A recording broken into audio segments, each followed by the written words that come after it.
Good morning, everyone.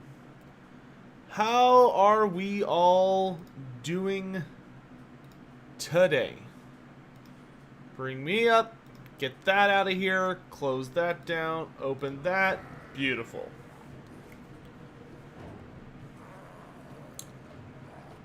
The hell is this? Is this where we ended?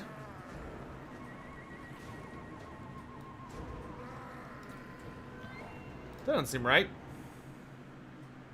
I thought we... Hold up. Oh, it is where we ended? We didn't do Nakai's last fight? Okay. Cool. I was like, I thought we already did this, but I know we did it with Gorok, so maybe that's what confused me. Have I taken a look at Crusader Kings 3 yet? No. I'll get around to it. Nakai's been yelling at that vampire all night. He has a lot to say. We definitely did... No, wait, no, we did do this. Yeah, we did both of Nakai's quests. Yeah, this is definitely not correct. What the heck? Did I forget to save? At the end of the stream? Hold up. Oh. Yeah, I forgot to save. That's okay. We'll just do it again. That's okay. Yeah, we did. We definitely did both. I'm pretty sure. Yeah, we did. Absolutely. Okay. I must have forgot to save before I closed out yesterday. It's not a big deal though. Okay. So let's while all this is loading and all that stuff, let's say hey to everybody. So over on Twitch, we got hello to Undertaker number 1. Uji is here. Luke Monaghan. There we go. Kimsey Bimsey. Bimsey. I feel like I have not seen you in a while. How are you doing, my man? And Pepica0921. We've also got Sebsmad, Lord Inquisitor Ignis, Zar94, Jawal Lalu, Archmage Eldrin, Tyrant Keeper. Also a name I feel like I haven't seen in a while. AV Extreme, Christian Sokowicz, Vince 676, Nils Richters, Jaka Wandersmock, Chris Lofton, Peyton Bowers, Colton Bunton, Jay Phoenix, Ty Belane, glad I could make your day, my dude, John Kennedy, John Locke Cole, hello. Orc Boss, good to see you. Mateus Ophoff, hi Sotek from Germany, well hello from Texas. Daylon Evert. Oh, hold up. I'm gonna fix Nightbot. I'm gonna fix Nightbot real quick. I forgot about that. Let me fix that real quick.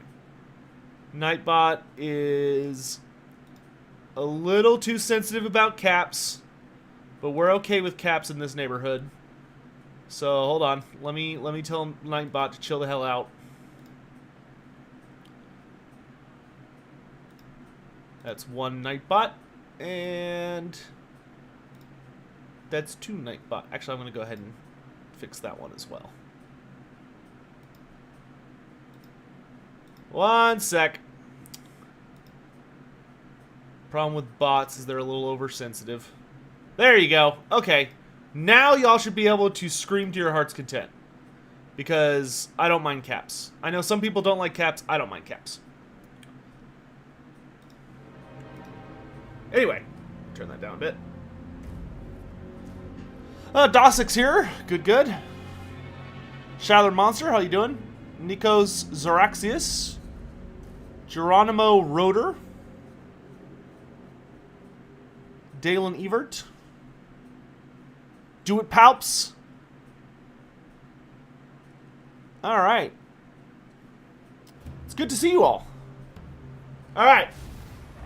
I'm not going to bother covering up the speech this time, because if you want that, you can go watch the end of yesterday's stream. Oh, my goodness, dudes. I'm so happy with myself. I actually, went to bed at a pretty reasonable hour yesterday. And, it was overall, I would say it was a pretty good day. Things got done. Good times were had. We're just gonna send the Dreadsaurian straight for that side of things. Thought I told you guys to get over here. Come on. How about y'all? Everybody do okay? Dude, Dossik, congrats! You finished all your exams? Nicely done, dude. Well, that is definitely something worth celebrating and being proud of. Congratulations. That's gotta feel awesome, dude. So happy for you. I hope you take a good part of today to just relax and celebrate. You've earned it. You have earned it.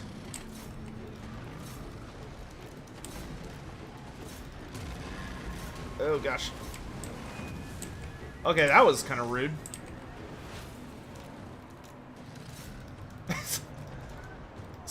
Priest, let me select you. Please, leave that area. Do this, do this.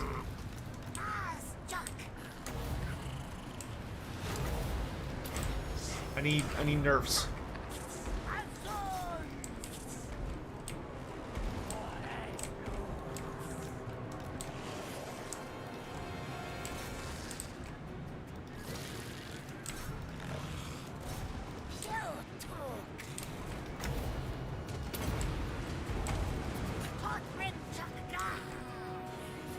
Dreadsaurian's making good time. Let's get you guys back on these war machines.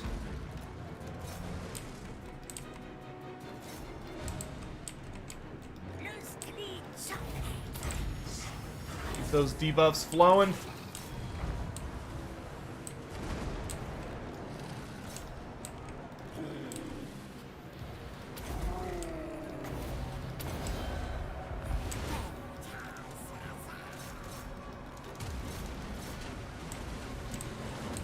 I do really wish they would, like, get a command in the game that you could trigger, kind of like guard stance, which would be, like, follow the order I give you at any cost stance, where if you tell them to charge an enemy unit, they will just, like, ignore everything between them and that target. Because, man, do they like to just get caught on, like, the littlest things. It's very frustrating sometimes. Okay, I don't think we're gonna fight fair against Harkin here. I think I'm gonna order all my dudes to head down this way.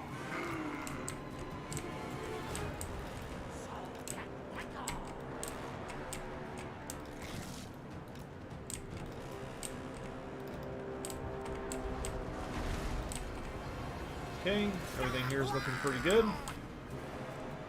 Things down here are looking okay. Let's use this priest to kind of help down here. Oh, why don't you eat that health hit for me?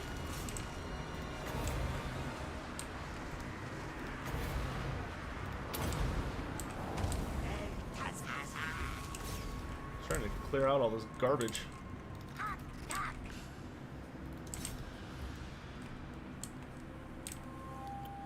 Mr. Sotek, I beg of you, empower the Beastmen. I don't know what powers you think I have, but last I checked, I do not have such power.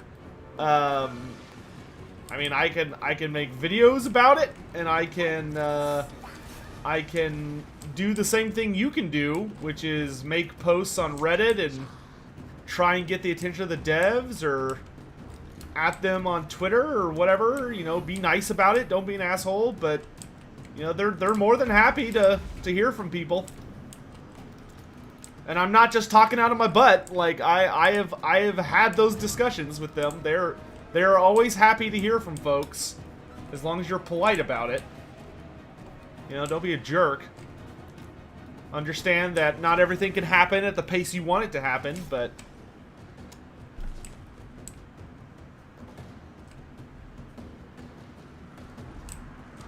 you passed your last exam this morning, now you just need to wait out your time. You'll be a fully qualified electrician. Nice, dude. Nice. Well, congrats again on getting it done, Dossik. That must be a massive weight off your shoulders. That's something that I hope to experience one day. maybe when everything calms down in the universe, I can go finish my degree at some point.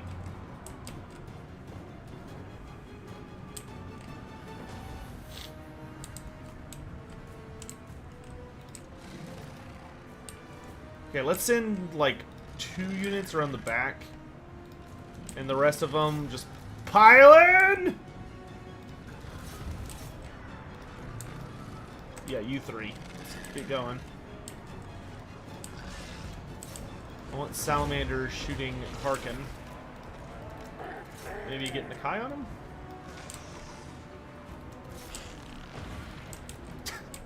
Those bats animations are a little wonky. Let's see if we can get a Arnsapal's Black Horror going. You go there. You go there. You go there. For the Beastmen update, do you think Morgar should have his own kind of mechanic? I think that depends. I mean, I'm totally fine with every character having like a unique gimmick. However, I feel like when you ask that question, you're meaning something a little more in depth, which my response would be it depends. Like I don't. Morgar is a very cool character, and he's gotten a lot of love within Warhammer, Total War Warhammer, especially considering how badly he kind of got the boot in 6th edition, which was a massive bummer and generally a bad time, because for whatever reason, Games Workshop kind of retired him. Or sorry, in 7th edition. In the 7th edition Beastmen book, which was the last one, oh, come on, Slon. Which was the last one, the Beastmen got. Morgar, unfortunately, kind of got shafted from being a lord into being a hero, which means he lost a lot of his, like, individuality, or, like, his, like, really special gimmicks.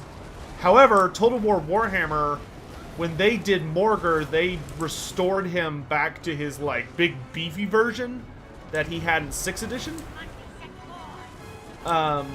So, like, he's already got a lot of really cool mechanics and is notably more powerful than he was for many years. So I don't know what else you'd really want to do with him, to be honest. Like, the only thing I can think of that you could add to Morgar would have to be something like...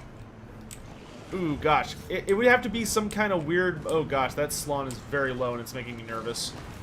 Because if that Slon dies, I lose. We need to kill Harkin. You know what? Let's have the Salamanders aim at the Colossi. Let's get them out of here.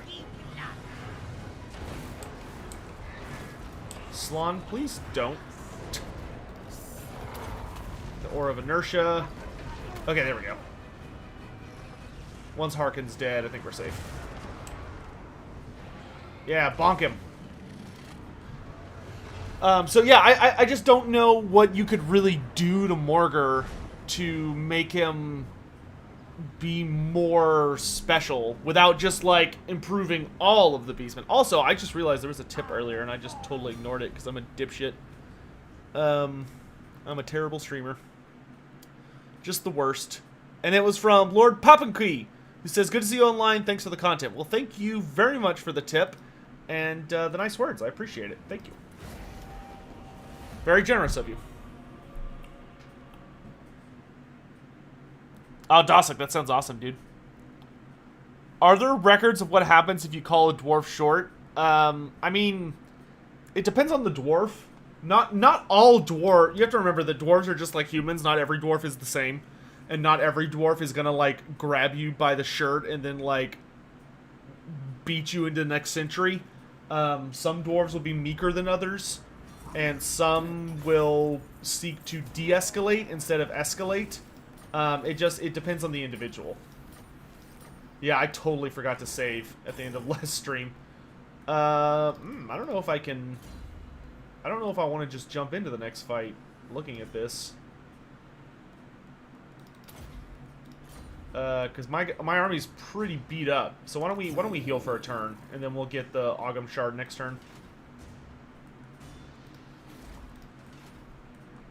Okay, so last time... Oh, gosh, yeah. Yeah, this is not at all where we ended off. Last time we confederated the Kingman here.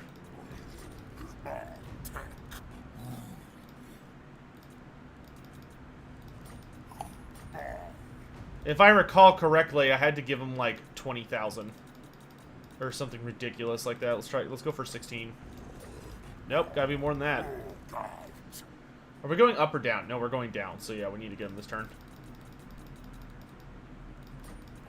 What role, if any, do the Lizardmen have in 40k? The Lizardmen are not in 40k. Unfortunately. I would love it if they were. The closest thing to the Lizardmen is technically the Tyranids. Like, the Tyranids have, like, the same play style that you would use for Lizardmen. Yeah, there we go. That you would use for the Lizardmen in tabletop. So, like, if you're familiar with Lizardmen in tabletop, and you're like, man, I'm looking for an army to play on the table that gives me the same feel, and I, like, really like it and all that stuff, then you're gonna want to go, you're gonna want to go, Nits. Yeah, that's right. We got tic-tac-toe back, and our army was, like, hilariously rough. Keep that. Get rid of that. Get rid of that. Keep that. Get rid of that. Get rid of that. Get rid of that. And then get rid of that. Get rid of that.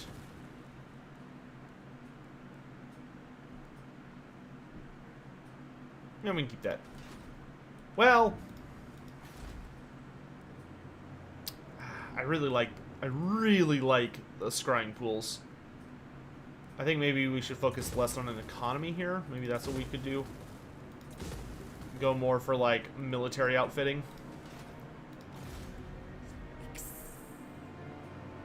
Well, hold up. What would I what would I be putting there that would justify getting rid of that many slots? Oh, okay. Yeah, that's fine. Okay. Do I think Albion will be a faction in Total War Warhammer 3? No. I think Albion had its chance, and that chance has long since sailed by us.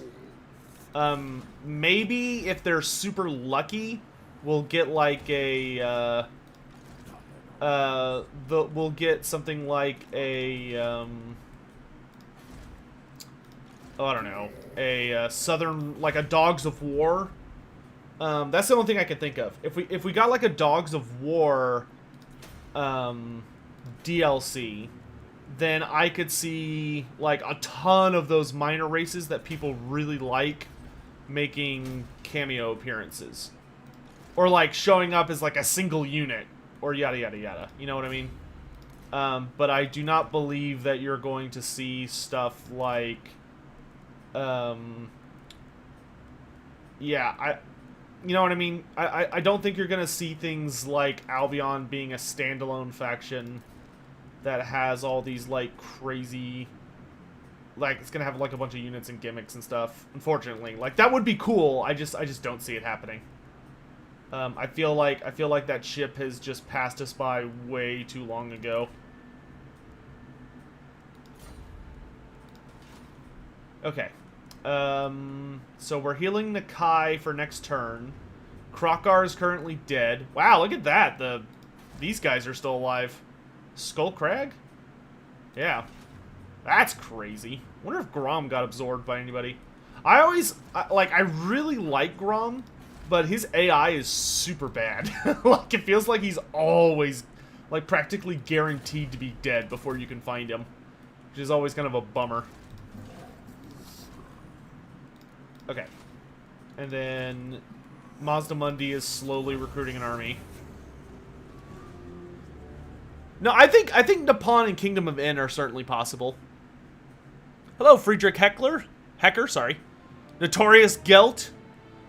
Got the Lumineth Bach yesterday. Nice, dude. Oh, so here's some cool stuff or news for you guys. So I'm going to be remodeling my office, which this is my office. So I think what I'm going to be doing is I have a diagram, but it's downstairs. It's not up here with me. But essentially, we're going to be doing a. I think what we want to do is kind of a big thing where I'm going to essentially redesign this space. Where right now I'm kind of like I'm in a fairly large room, but I'm in like the middle of the room. So behind me is my green screen, which behind that is like a hutch piece, I guess, but like a glass display case sort of thing, which is a stupid spot for it to be because obviously I want it where I can see it. And so what I think I'm gonna, and then like on the other side of this desk is a couch, and then past the couch is a closet. But my painting desk is in front of it, and it's just a mess.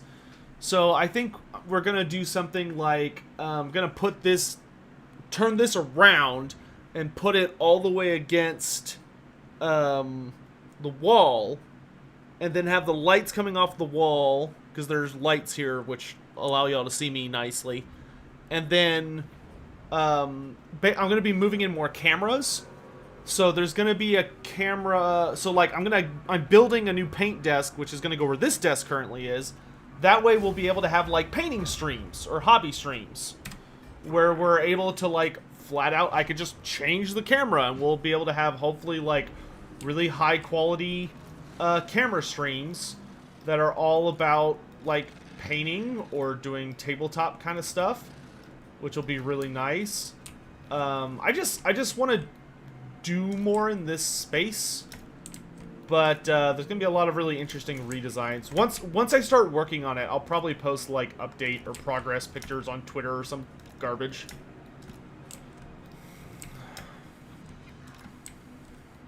What do I plan to paint first? Well, right now I haven't painted in a long time. Well, not for me long. Because I wanted to finish some projects before I took up painting again. So basically, I stopped painting for a while after I finished my Black Coach. So I'm probably going to be painting Night Haunts for a good while. Like, I want to finish my Night Haunt army. Which I've probably got about... probably got like 100 Night Haunts I need to paint. Including special characters and stuff. Yeah, we haven't done a hobby stream in a long time. Which I want to change. I'm not okay with that. I gotta change that for me. Really wish Comet of Cassandora had a longer cast range. Like, I understand why it's 200 meters, but it really feels like one of those spells that could easily be, like, map wide, and that would be fair, and also make it more like its tabletop edition. As long as the Hell Cannon's not moving. No, the Hell Cannon's moving. Stop moving, you big, stupid pain in the ass. What do I think of the Wood Elves getting reworked? I'm super excited. Taylor, I've got a 4-part series you can watch on it. That's already on the channel, so go check that out. And it'll have all the information you could possibly want. Okay, are you in position? You look like you're in position. So let's run out and cast this spell and then get the hell out of here. 5, 4, 3, 2, 1... Boop. Okay, now run. Hopefully that'll do something. Man, that should be like an auto kill. Comet needs to be way more powerful of a spell. One of those bolts will eventually destroy it. It's just kind of a waiting game. Okay, let's actually have our Croxagors go, like, all the way... Oh, okay, this is like a full forest. Okay, well, let's block up this chasm, then. Yeah, right. Okay, don't even bother chasing them. So, yeah, we'll have the Croxagors kind of block this up. That way, those Chaos Knights can't get around us. And then let's put like another group over here. Move these sacred lads into the water. There's something in the water! And then we want to kind of hold Nakai in reserve until we absolutely need them. Let's focus y'all on the Dragon Ogres. We don't have a Shaggoth, right? Not in this wave. Okay, send in the Dreadsaurian. Let's have these Crocsgores not fight there. Alright, lads. Let's rumble. Let's get Nakai in there on the enemy general. Where's my skink? There he is. Aura of Inertia. Okay, Dragon Ogres are dealt with. That's good. Still trying to take out that stupid-ass Hell Cannon. Whoa, easy. Yo, easy. Easy. Easy. Chill. Shoot the knights.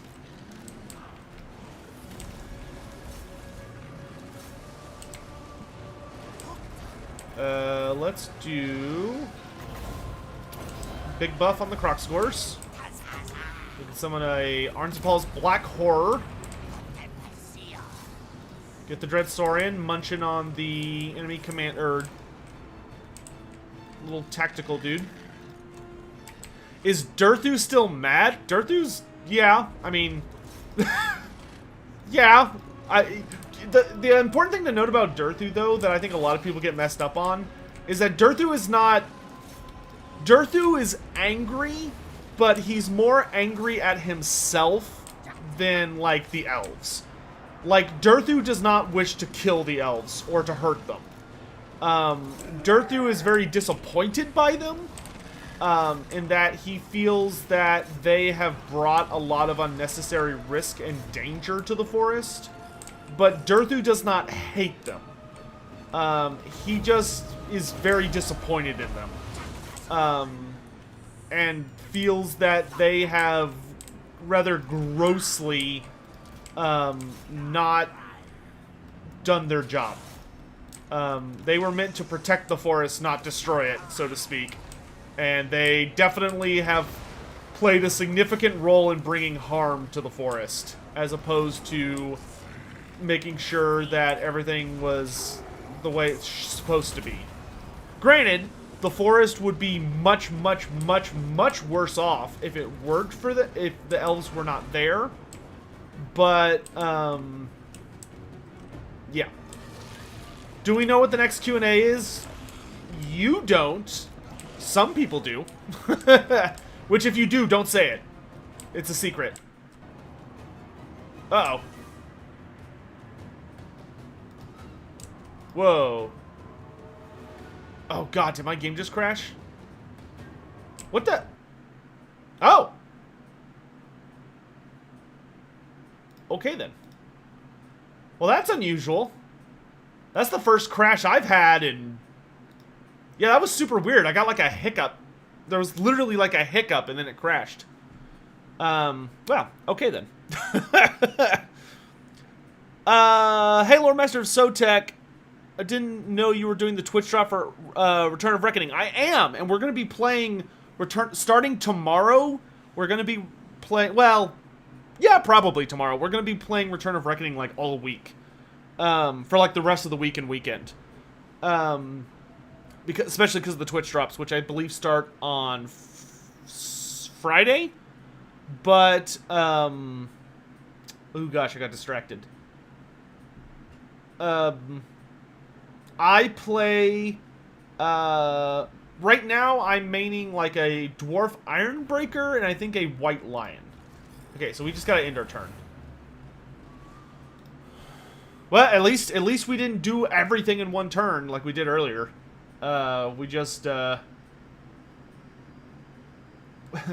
so that's good at least.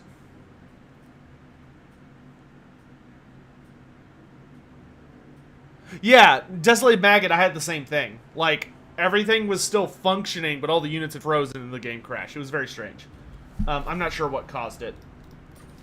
Hopefully it won't happen again. Yesterday we got through that quest battle without any issues. So hopefully that was like a one-off. So let's go ahead and quick save this time. Who is my favorite vampire in the lore? My favorite vampire is Zacharias the Everliving. Zacharias the Everliving is a boss.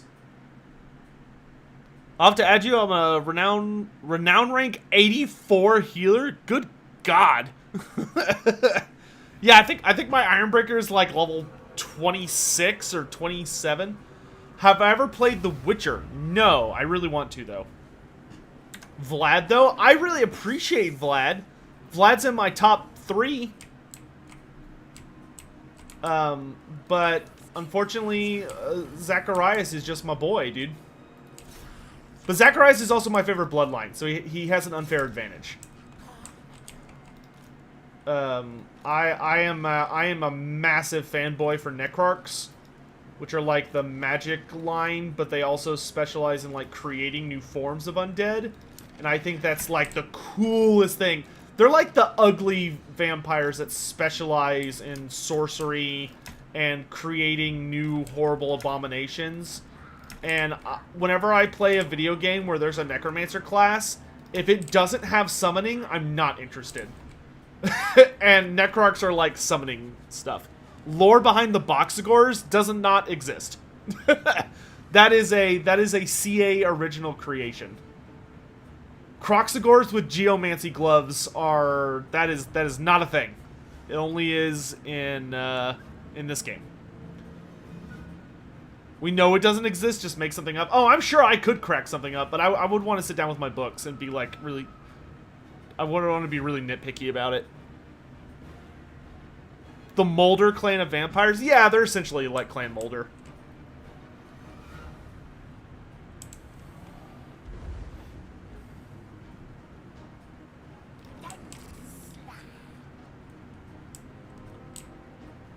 I thought Bolthar actually landed a good couple of those hits. That's pretty nice.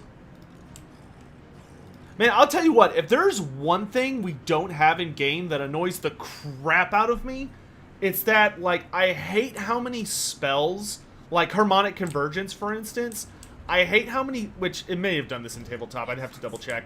I don't remember off the top of my head if it was all rolls to hit that it buffed or just melee. But I hate how few spells allow you to, like, buff accuracy in game.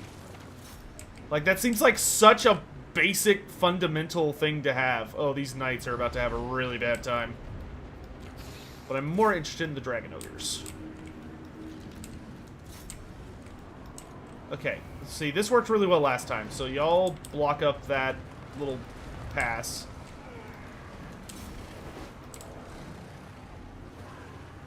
Did y'all just miss every shot? What is going on here? Oh, okay, you blocked yourselves because you're geniuses.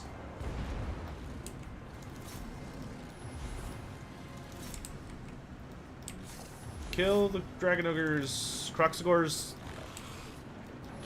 Oh my gosh. You can shoot in an arc! I know you can! I've seen you do it!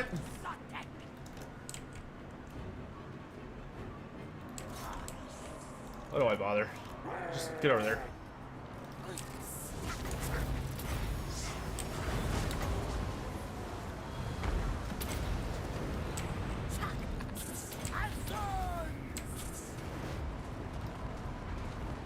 Okay, the Hell Cannon is offline, so that's good.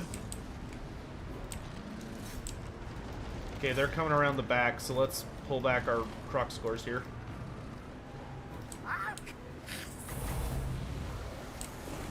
What unit is struggling? Probably this one?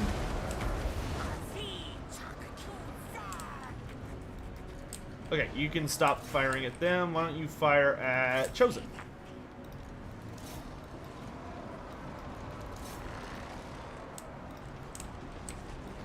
Let's get salamanders over on this flank. You can shoot at them. We're gonna go plowing into all these Chaos Knights.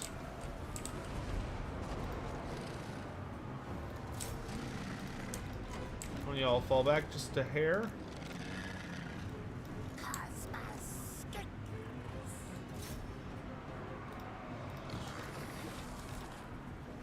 Okay, I need to put you idiots on guard stance, because y'all just make bad decisions.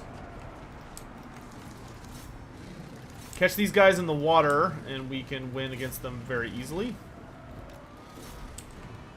Oh, come back. Bring out the Dread Saurian.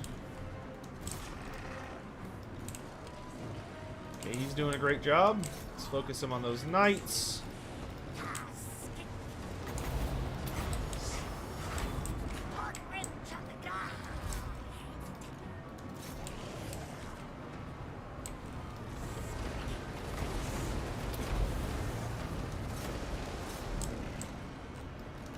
Bring you guys over into this mess. If I could get Nakai over here, that would make me very happy.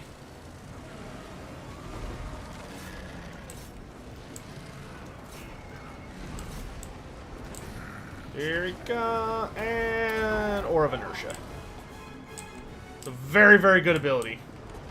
I may not like a lot of things they did with Nakai, but I do like the Aura of Inertia very, very much. Would I still want to play all the Witcher games? No, no, no. I could not see myself playing all of them. I could see myself playing the 3, the most recent one. Morgan, thanks so much for using your Twitch Prime sub here. I really appreciate it.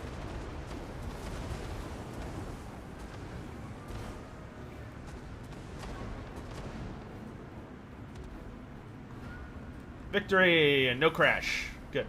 Yeah, that was weird. I wonder what caused that.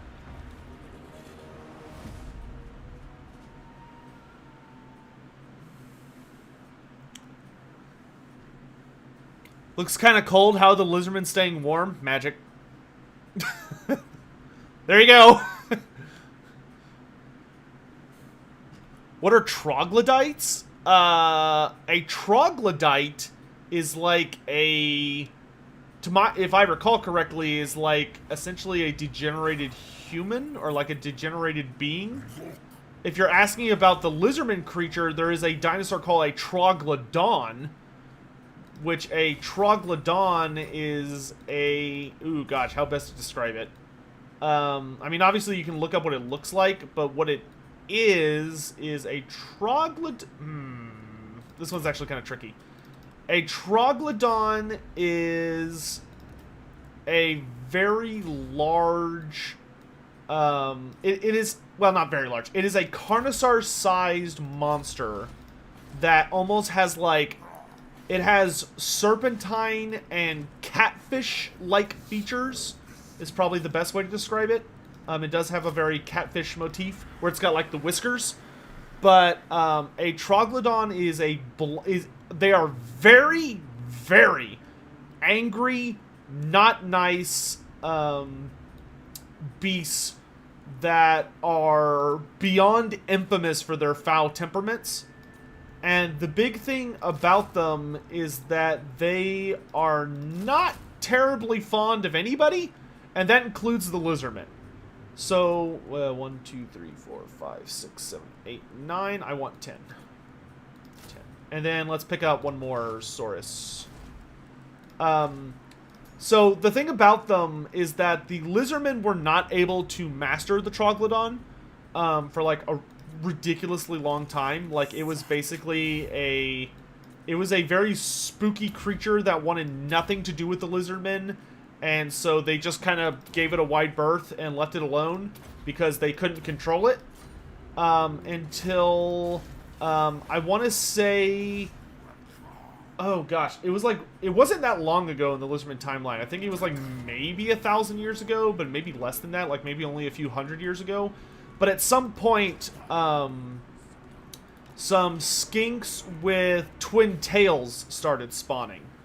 And these skinks that had twin tails, which kind of marked them as being favored by Sotek, because you'll notice Tehenhauin has a split tail.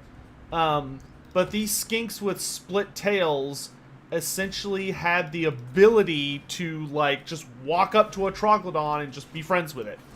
Like, instantly. Like, How to Train Your Dragon type shit. And so because of that development, the Lizardmen were able to start wielding the Troglodons as monsters in their armies. But the big notable thing about them is that they're blind, but they have like really good senses of hearing, and they're very, very frightening creatures. And the reason they're considered so frightening is that they have a genuinely on top of having venomous claws and fangs, so you don't want to fight them because everything they do is going to poison you. So on top of having everything they do be venomous, they also have a very nasty habit of you know what? Let's do this. Cursed Jungle, build that. Serpent Coast. They can spit acid. And when a Troglodon spits acid at you, it is really bad. Because not only is it going to make you wish that you were dead, because it's going to hurt like nothing else in the universe before or after, but the thing is, that's how the Troglodon hunts. Is when its acid hits something, it listens for the screams of whatever it is it hit. So they have like these whiskers that allow them to sense vibrations in the air because they're blind. They don't even have eyes. It's not even like they can't see out of eyes. They just don't have them. So they have no eyes, they have whiskers, they shoot acid, and if it hits you, the sizzling of your flesh and your screams, because it is supposed to be like a genuinely unholy amount of pain, is how the Troglodon zeroes in on you and knows where you are, and then it comes after you and it kills you and eats you. They are not a good time. And the Troglodon to the Lizardmen is known as the White Death. It is a very unpleasant creature with a very not friendly temperament, and is generally considered all around a bad time.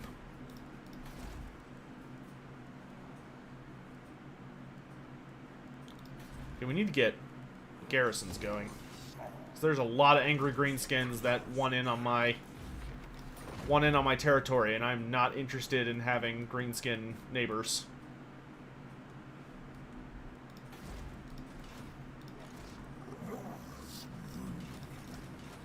Yeah, we're gonna send both Nakai and Mazdamundi over to help out.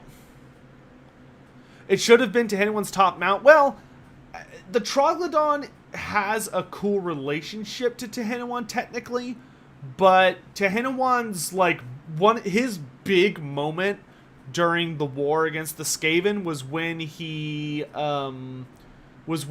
found the Engines of the Gods.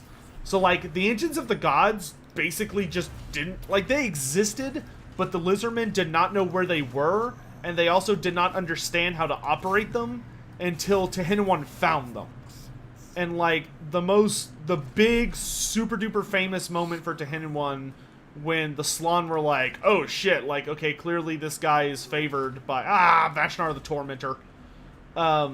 Clearly this guy's favored by the Old Ones, was when he showed up at the siege of... Oh god, which siege was it that he showed up to? I want to say it was the siege of... Tloxlon, maybe? But he showed up at a siege of a Lizardman city with just all the Engines of the Gods in tow, and just absolutely smashed the Skaven. It was hilarious. What do I think Malarian's elves are going to look like? I think there's one of two directions they're going to go with it. Either Malarian's elves are going to have I think either they're going to have a shadow demon aesthetic, kind of sort of like demons, but not demons, but just very nasty looking creatures, or they're going to be very draconic, or maybe a mix of the two.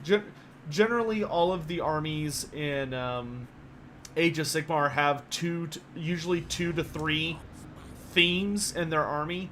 So you'll have if you look at the Daughters of Cain, for instance, their themes are, you have the Melusai, which are the ladies with snake snake bottoms, or you have the Kennerai, which are like witch elves or sisters of slaughter, but they have tails and harpy wings on their backs. And then you have, of course, like your regular witch elves, or regular sisters of daughters of Cain, who are more about smaller stuff. Why did I get rid of that Engine of the Gods? That was a totally good Engine of the Gods. I'm going to get rid of a lot of the rest of this, though. Don't want all that garbage.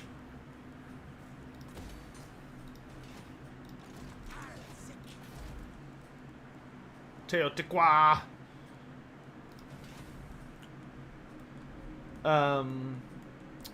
But yeah. So I'm thinking they're either going to go full-on, like, shadow demons, or they're going to go, like, draconic themed. Hopefully a mix. I'm not going to lie. If Malarian Shadow Elves come out and they're like draconic or like dragon people, it's going to be hard for me to resist. There's also the Troglodon of Coastal Goblin Old Lore, though. I don't know if that's still canon. It's like when Mandalore did his video on the Grom and the Paunch. The Warden in the Paunch, and he talked about the Fire Kobolds. Like, whether or not that's still canon is kind of a bit of a toss-up, I would say.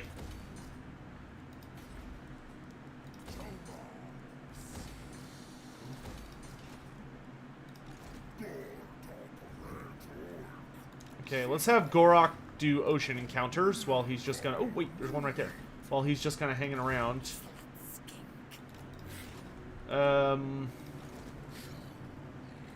Nakai, you're full healed? Alright, let's get moving. Let's head towards the Wizard Caliph's Palace. We're gonna take a lot of damage on the way over, but that's okay. That is A-okay.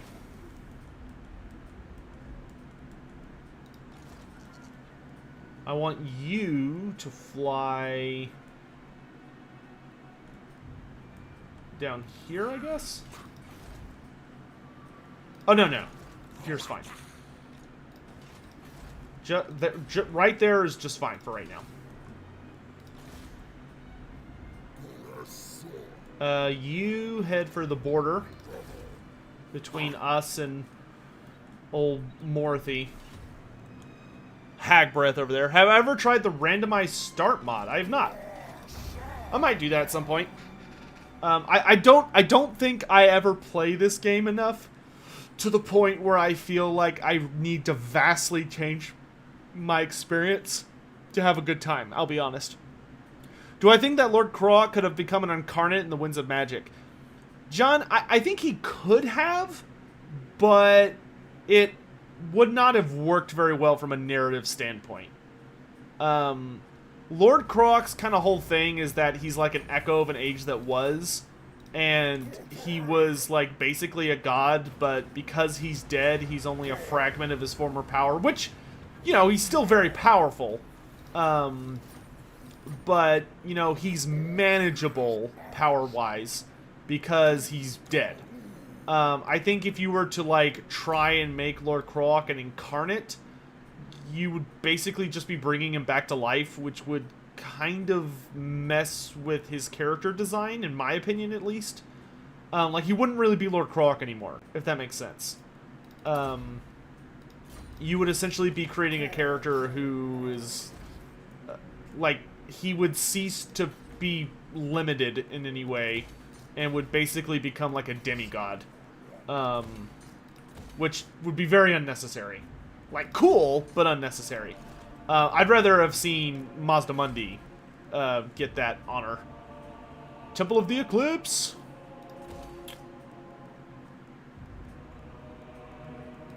Here, let's focus the rest of our finances right now over here, because I want to get this area, like, ready for greenskin shenanigans. Because there's going to be greenskin shenanigans.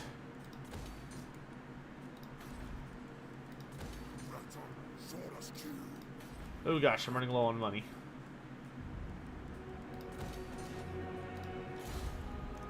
Tic-tac-toe! He has the blessing of Hanchi? That's not terrible, but that's definitely not great. I would have definitely gone with Itzel AI, but it's okay. I can live with it. Bonded service isn't too bad, actually.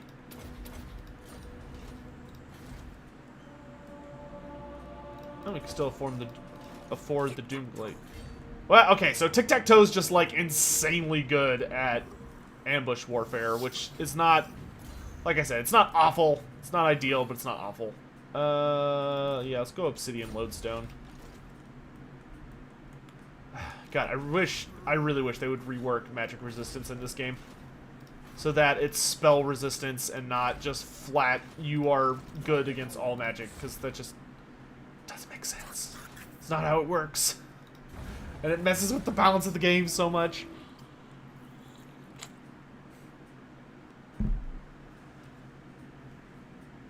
What landmark would I add to the Sunken Temple and the Awakening for the Lizardmen? Well, so by the Sunken Temple, I assume you mean Chupudal. Chupudal, I probably wouldn't put a unique building there for just the Lizardmen. I could see putting a unique building there for everybody.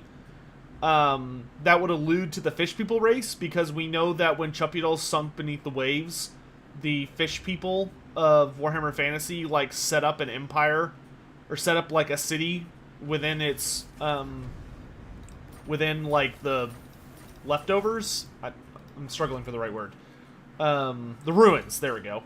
Oh, that's the Temple Guard building. That's nice. Does anybody know if there... I don't think there's a Saurus building, right? Like, there's no... I don't think there's a Lizardman building that buffs Saurus anywhere on the map. If memory serves.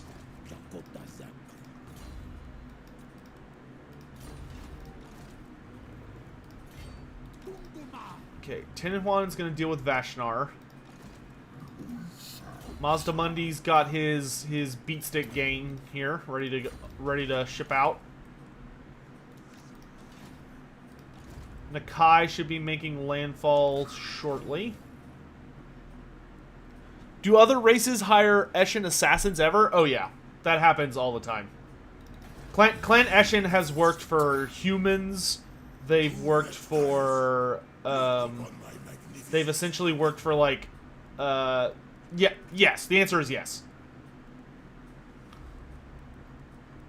There's even an instance of a time that, I mean, Skaven will work for anybody, not just Clan Eshin. If they think they can manipulate it to help their personal issue, Skaven are more than happy to work with a lot of strange creatures and races that they normally would only be interested in, like, killing. Because, hey, man, you got to respect the hustle, right? Gotta respect the hustle. Or something like that. Okay, I'm going to go ahead and turn off Hero Not Moved, because that is super annoying. Like, we know where these guys are in case we need them. We don't need them right now, but we may well need them when Chaos comes back. I mean, ooh, gosh. Ooh, gosh. Do we have walls? Oh, God, we don't have walls yet. I guess let's prepare for battle.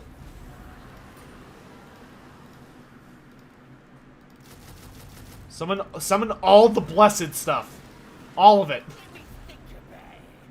And let's go ahead and unleash our sacrifices. Have I seen the Ungrim Monster Hunt mod? I don't look at mods that often. Like, I've seen the name, but I haven't played any mods lately. When are we gonna get Lord Croc in a chariot pulled by 2 Dreadsaurians? You know, I'm glad that y'all have come in here to ask the real questions. The ones that keep people up at night and are truly, like, the great mysteries of our community. I'm so glad. Which race has the best music and which has the worst in Total War Warhammer 2? Sin Sinat, or Sin Sinati. I really wish that there was enough of a difference in the music between the various races for me to actually be able to answer that question. Because I gotta tell you, I, honest to whatever powers you may believe in, could not tell you. That's probably the weakest aspect of the presentation of Total War Warhammer, is that the in-game music is, quite frankly, kind of garbage. Very, very few factions seem to have actual original music. Like, they do, but it's very basic, and not inspired. I really hope in Total War Warhammer 3... Oh, hello. I really, really hope in Total War Warhammer 3 they, like, go ham on allowing the guys who do the music to just stretch their wings and do what they want. Because the game has... I think the game has been criminally held back by how not good, frankly, the music is. And that's gotta change. It's just a bummer. Like, you listen to the music from, like, the trailers, like the Greenskin trailer, and then you go play the Greenskin campaign, and you're like, oh, this is very boring. There's just not a lot here. Okay, I guess. Get out of my house, Vashnar.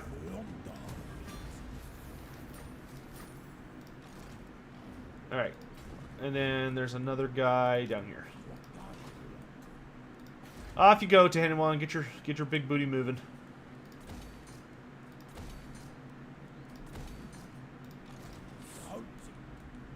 All right. Nakai has made landfall. Ooh, give me that military alliance. Okay, fine. I'll take it to the defensive alliance. That'll at least let Nakai heal. Awesome. You love the music in Warhammer 2? Really? I just, like... My thing is that if you asked me, like, hey, what's your favorite track from Warhammer 2? Can you sing it? I would... like, I got nothing.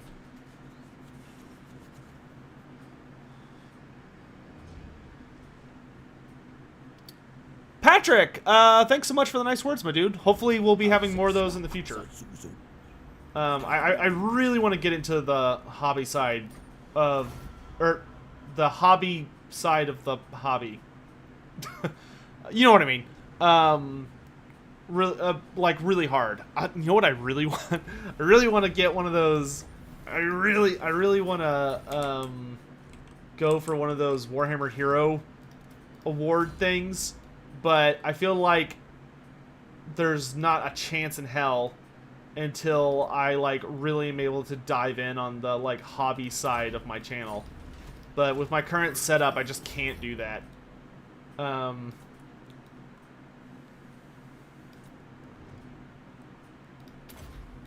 One day. But I'm building new furniture this weekend. Like, there's no delaying, no, like, getting around it, because, like, I'm helping my old man with it. But hopefully, once I've got a bunch of new furniture and stuff built, I can, and we get everything organized, I can get back to, like, having regular painting streams, and once I have regular painting streams, those will be, like, really good times to talk about, like, new releases and all that jazz there, and, not just have it be, like, live streams, but, like, actual discussion videos and stuff. I would really like that. Is this a fight? I kind of want to fight with Mazmundi. Yes! Oh, okay, it's a really sad army. Never mind. I was like, let's fight! And then I looked at the actual army and it was like, oh, never mind. It's just not the same when you're just, like, doing the essential equivalent of, like, beating up a kindergartner on the playground. You're like, oh, okay, this wasn't exactly what I was looking for. I was looking for something a little more serious, but, you know, I'm gonna go smash these dwarves. Do I think the Venom Dragon will be in the Wood Elf lore, ROR or anything? No, I don't think we're gonna see a Venom Dragon, to be honest. A Venom, because a Venom Dragon is a cool idea, but at the same time, I would very much struggle to imagine what you would do with a Venom Dragon to make it stand out from a Forest Dragon. I mean, in tabletop, there were some notable differences, but I feel like those don't translate as well in a Total War Warhammer. Plus, outside of Emmerich's campaign, I genuinely don't think that Creative Assembly really wants to introduce, like, the just colossal amount of dragons that you could find in, like, the Monstrous Arcanum or the Storm of Magic. Like, it was flat out silly how many dragons you could... how many different kinds of dragons there were. But it was because they were supposed to represent, like, every dragon species on the planet, essentially. Which they almost did. I mean, they kind of got there. Okay, so Grimgor Ironhide's outside. And he has a lot of stone trolls. Oh boy. Okay, why don't you head back to the Doomglade? Oh my. Hide your kids, hide your wife. Frickin' Grimgor Ironhide's outside. Alright, do that.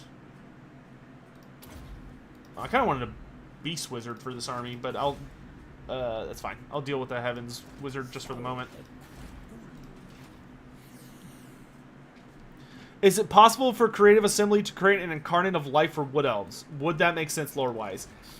Almost any faction can wield an incarnate, as long as that lore of magic is, like, available to them as a race. So, like, could the Wood Elves have an incarnate of life? Yes, absolutely. Should they have an incarnate of life? I don't know.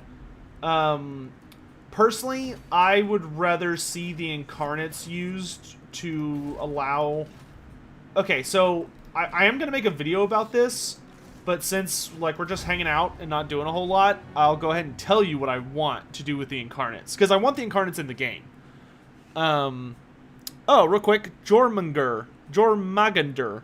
I'm a really big fan of Drycha. Is it true that she nearly won against Malekith in battle once, and what do you think her chances are to be featured in the new DLC? Jormungandr, I think it is literally guaranteed that Drycha is the free LC Lord if you own the Realm of the Wood Elves DLC from Game 1. So if you already own the Wood Elves, because they flat out told us there is a female legendary lord, a lady lord, who is the, like, Wood Elf who's gonna be a Wood Elf character, and they literally made a stupid pun about how, like, she's a tree. Like, they just flat out they practically just said it. So I am 95. I'll go to 95. I am 95% sure that Drycha is the free LC Lord. And is it true that she nearly defeated Malekith? Yes, but it's actually crazier than that. It wasn't that Drycha nearly defeated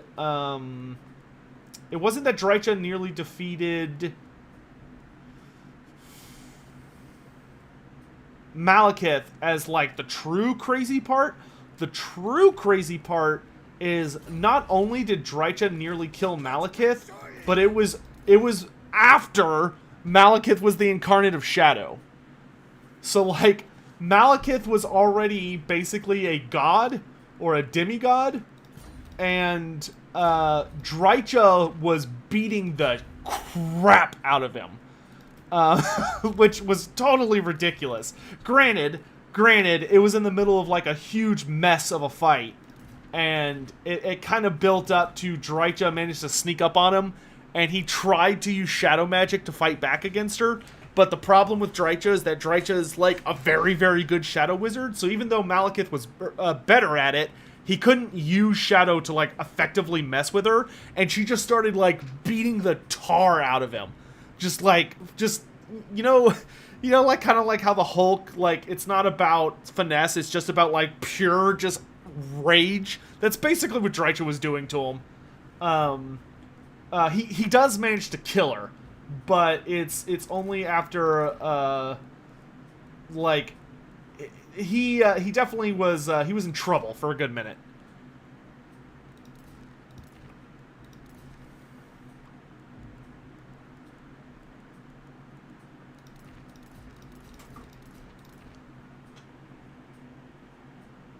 That was weird.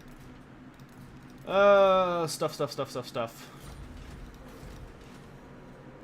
Grimgor's attacking us. What a surprise. I guess I could... I don't really want to bring out Krukgar just yet because I can't quite afford it. Hey, Titan Spartacus is here. How you doing, man? How's it hanging?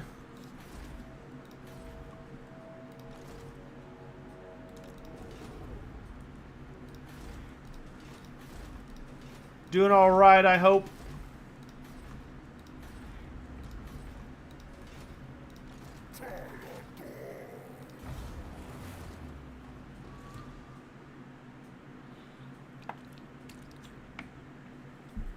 Froduck, I imagine it's going to be a reimagining of her fantasy model. Oh, you're sending me a Lumineth book? Ooh. Talk dirty to me. Everybody knows that's the easiest... that's the secret. That's the easiest way to get inside the pants of a lore master, is just send me free books. It always works.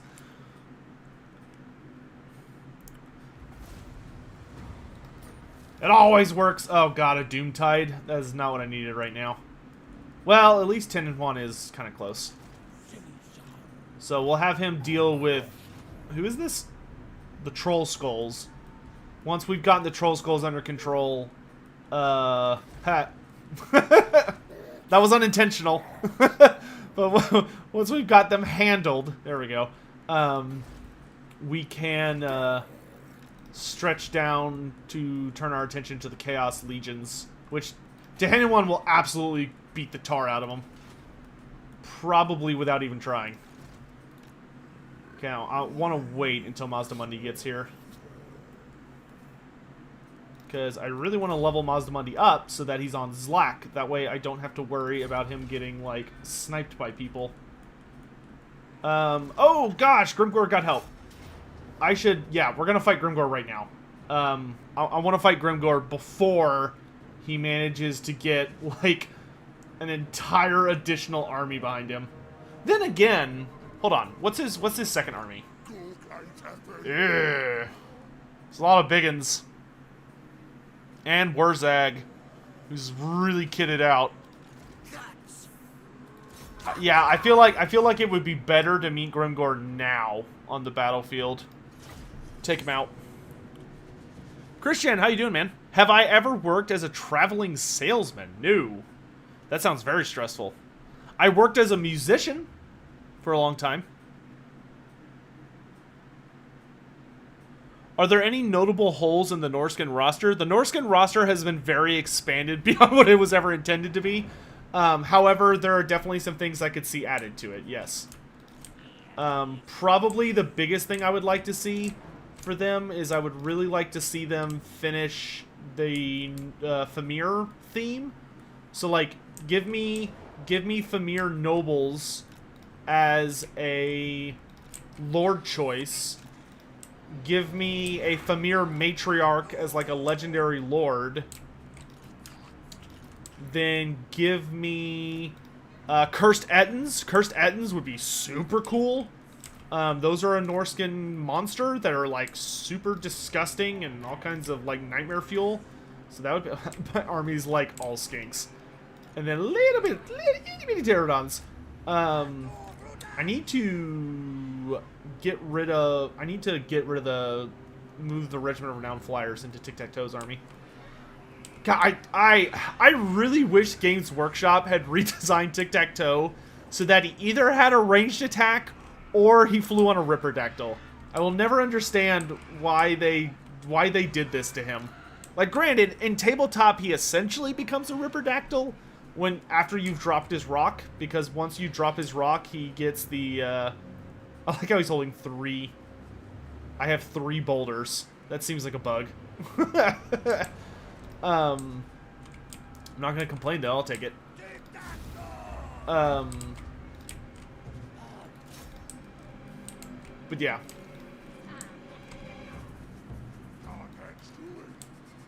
What do I play? What did I play is probably a more accurate question. But I played bass clarinet professionally. So like bass clarinet is what I played with the Amarillo Symphony for a season. Well, almost a full season. And I also and then the only thing I still own that I have is a clarinet. I don't have a bass clarinet anymore because bass clarinets are hilariously expensive. And sadly, I don't own my own. Like a good, like a solid bass clarinet, like a nice quality one, is like well over 10 grand. They are upsettingly expensive.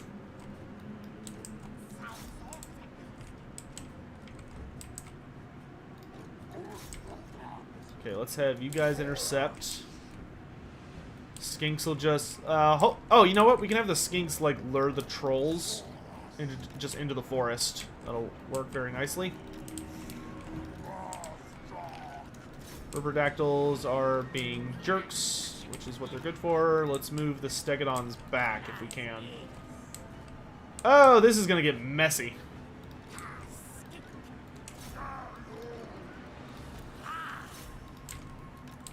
It's going to get very messy. We're going to need the Ripperdactyls to take out all the Black Orcs. So let's go ahead and get to work on this unit. Oop, I'm dumb. I let my Skink Priest get caught. I'm really bad at this game. Saurus, forward! Skinks, shoot the giant. Alright, let's summon Sotek. He's probably not going to do a lot, but, you know, we'll get at least some value out of him.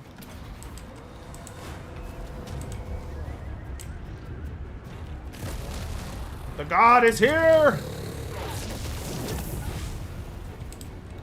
Wasn't terrible. Oh, that ability sucks. Riverdactyls are doing great. So, let's get like a drop rock over here. Go, go, go, go, and skadoosh. Tic-tac-toe. Let's start dropping boulders. Drop 1. Drop 2. And oh, I've got one more. Let's drop it. Let's drop it over here, I guess, over on Grimgore. And these stone trolls are nasty. This is not going the greatest. He's so many stone trolls. Okay, let's have Tic-Tac-Toe, like, focus on little places where he can win. This isn't going horrible, it's just not going, like, amazing. The Skinks should actually be able to reap a pretty serious tally, so long as they don't get, like, cornered.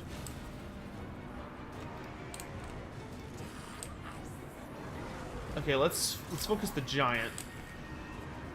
That Stegodon is all by his lonesome, which is not great.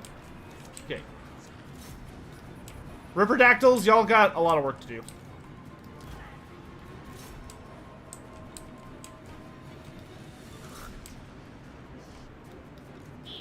Oh my god! Dude, this is like... This is how you won playing tabletop with Lizardmen. Like, if you were an asshole and you did not care how people felt about you, this is how you won games. You just took so many skinks that the enemy couldn't charge any of them, and just laugh as the blowpipes are just like...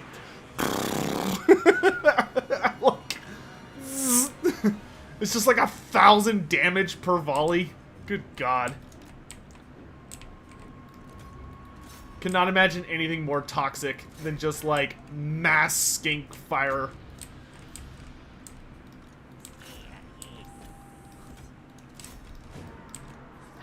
You're fighting your opponent's just like, please, God, I just wanted to play a game!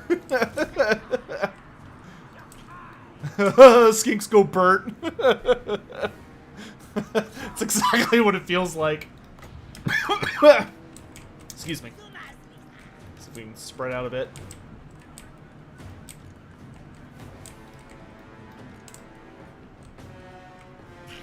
Are cursed Ettins just two-headed giants, or are there more differences? They are not just two-headed giants.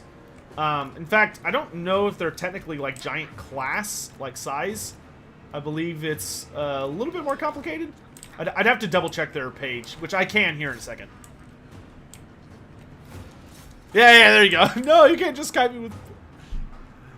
Can't just kite me with blowpipes. Hey, 10 May 1. Thanks so much for someone using the Twitch Prime here, dude. I really appreciate it.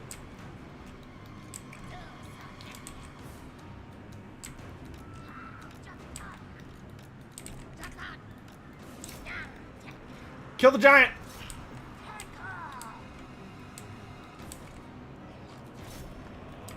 Okay, let's bring in the Rippers. Bring in the Steg. Fun fact, actually, skinks in Warhammer Tabletop were literally, like, the reason giants went extinct. Like, nobody took them. Was that skinks were so oppressive with just the sheer amount of shots they could fire. Nobody could deal with it. Like, you would just have, like, these horrible situations where someone would take a giant, which cost, you know, a couple hundred points, and then all of a sudden, like, your opponent would show up with skinks, and a unit worth, like, 60 points would kill your giant worth many, many more. Actually, we know. Let's go for the trolls.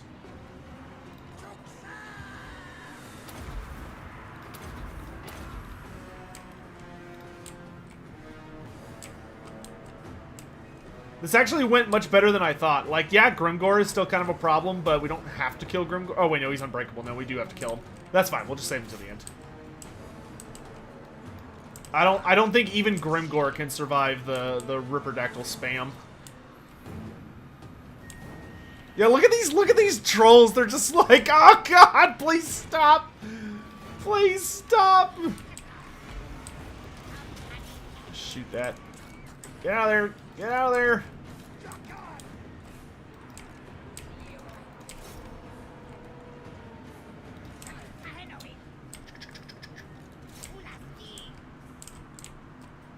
There's so many blowpipes. Oh my gosh. It's so toxic, I love it.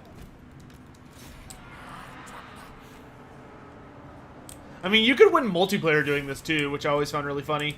Like, before they implemented the rules they have now for multiplayer, where you have to use, like, the limits that are used in tournaments and stuff, you could legit show up and just take, like, a massive army of skinks and just kite, and, like, it was virtually impossible to beat.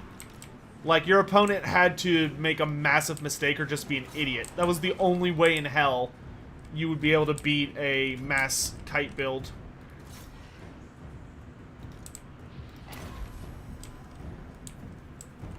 Look, even Grimgor with his 165 armor is just like, ah! Ah! He's just getting melted by skinks. Good God. No shame in using Parthian tactics. That's a very, very nice way to describe what's happening here.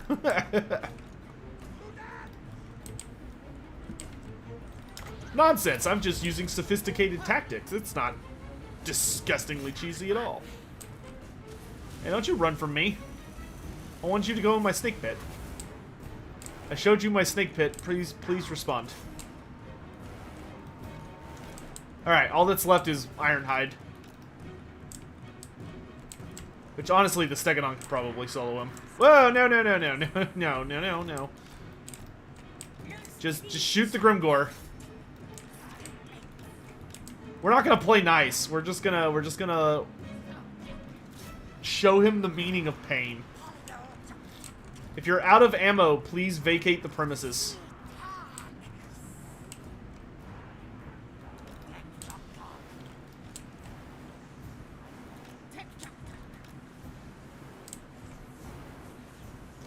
He's lost He's lost 2,000 health purely to blow darts.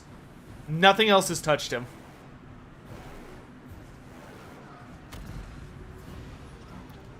Meanwhile, Wurzag's waiting for my leftovers. That's fine. I have walls. Like, I came out early to deal with Grimgor because I didn't want Grimgor laying siege to me. I'm planning a Warhammer Fantasy roleplay soon. Are there any eras of the Empire that aren't really covered in the lore? Yeah, a ton. The Empire has a long history. About 2,500 years. And a rather substantial amount of it is not terribly well documented, to be honest.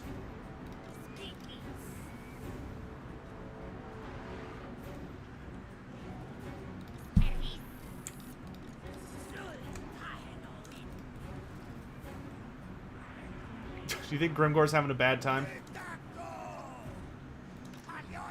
Okay, you're out of ammo. Do wizards have many day-to-day spells? Yes and no. Like, I would say that wizards in Warhammer, they do have a lot of, like, I guess what you could call cantrips. But in Warhammer, we refer to it as petty magic. Either petty magic or lesser magic, but petty magic is like convenient spells. Petty magic is something you would use to like eavesdrop on someone, or like a lot of really simple things like summon a mage hand to do something for you, or cast a little light at the end of your staff or whatever. That does happen quite a lot. Like those spells exist. However, it's worth noting that there is no such thing as risk-free magic in Warhammer Fantasy. So, like, you cannot ever cast a spell with 100% feel-good knowledge that nothing bad will happen. There is always a chance that the winds of magic may turn against you, and your spell will miscast, and you'll have something really, really bad may happen. Now, the less magic you use, the less deadly a miscast is, and the less likely it is to happen.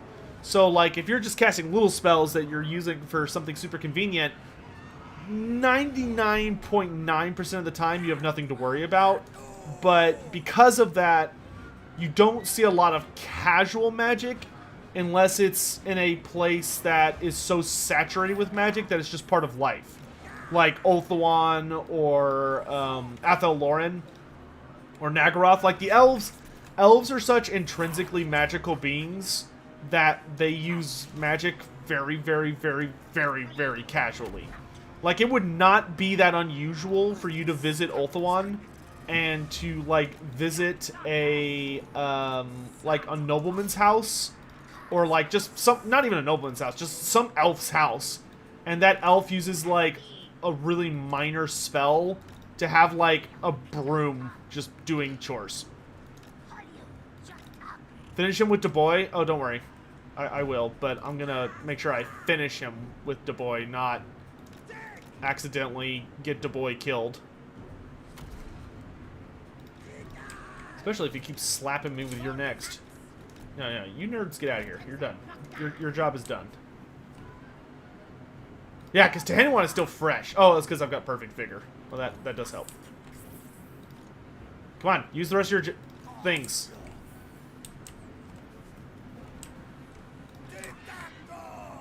God, your necks last for a long time. Okay, here we go. Master of the Skies! Get him, Zwup!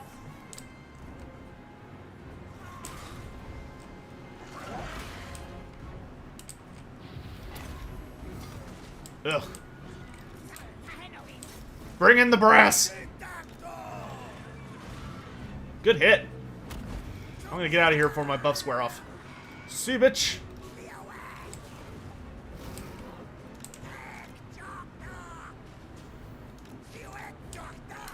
Send in the Rippers! The flying angry piranhas. And then in the confusion, I'll try and finish him off.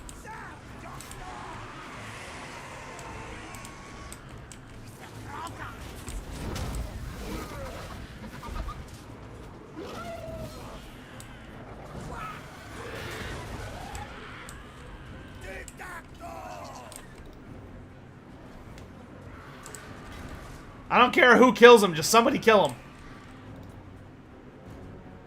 Grimgor is a spook. I will grant him that. He is very spooky.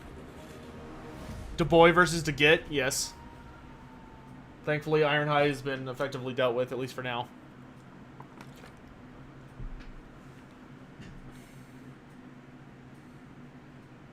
Hey, Disaster Lord, thanks so much. I really appreciate the nice words. Why does Sotek look like a snake? Because Sotek is a serpent god. he is a snake. He's a big boy snake.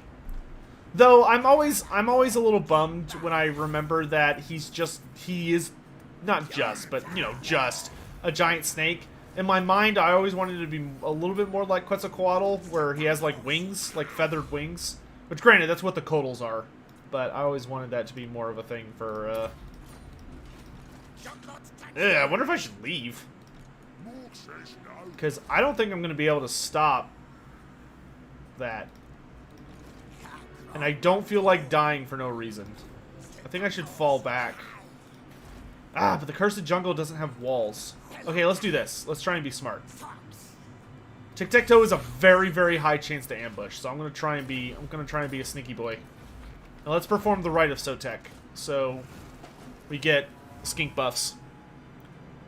How am I? I'm good, dude. I'm good.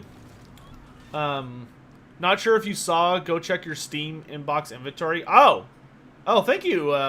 Thank you, Dosict. I will, I very much appreciate that.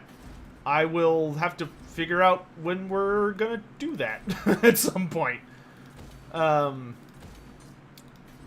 We will, God, we'll try and find a time to do that. That seems like it would be fun.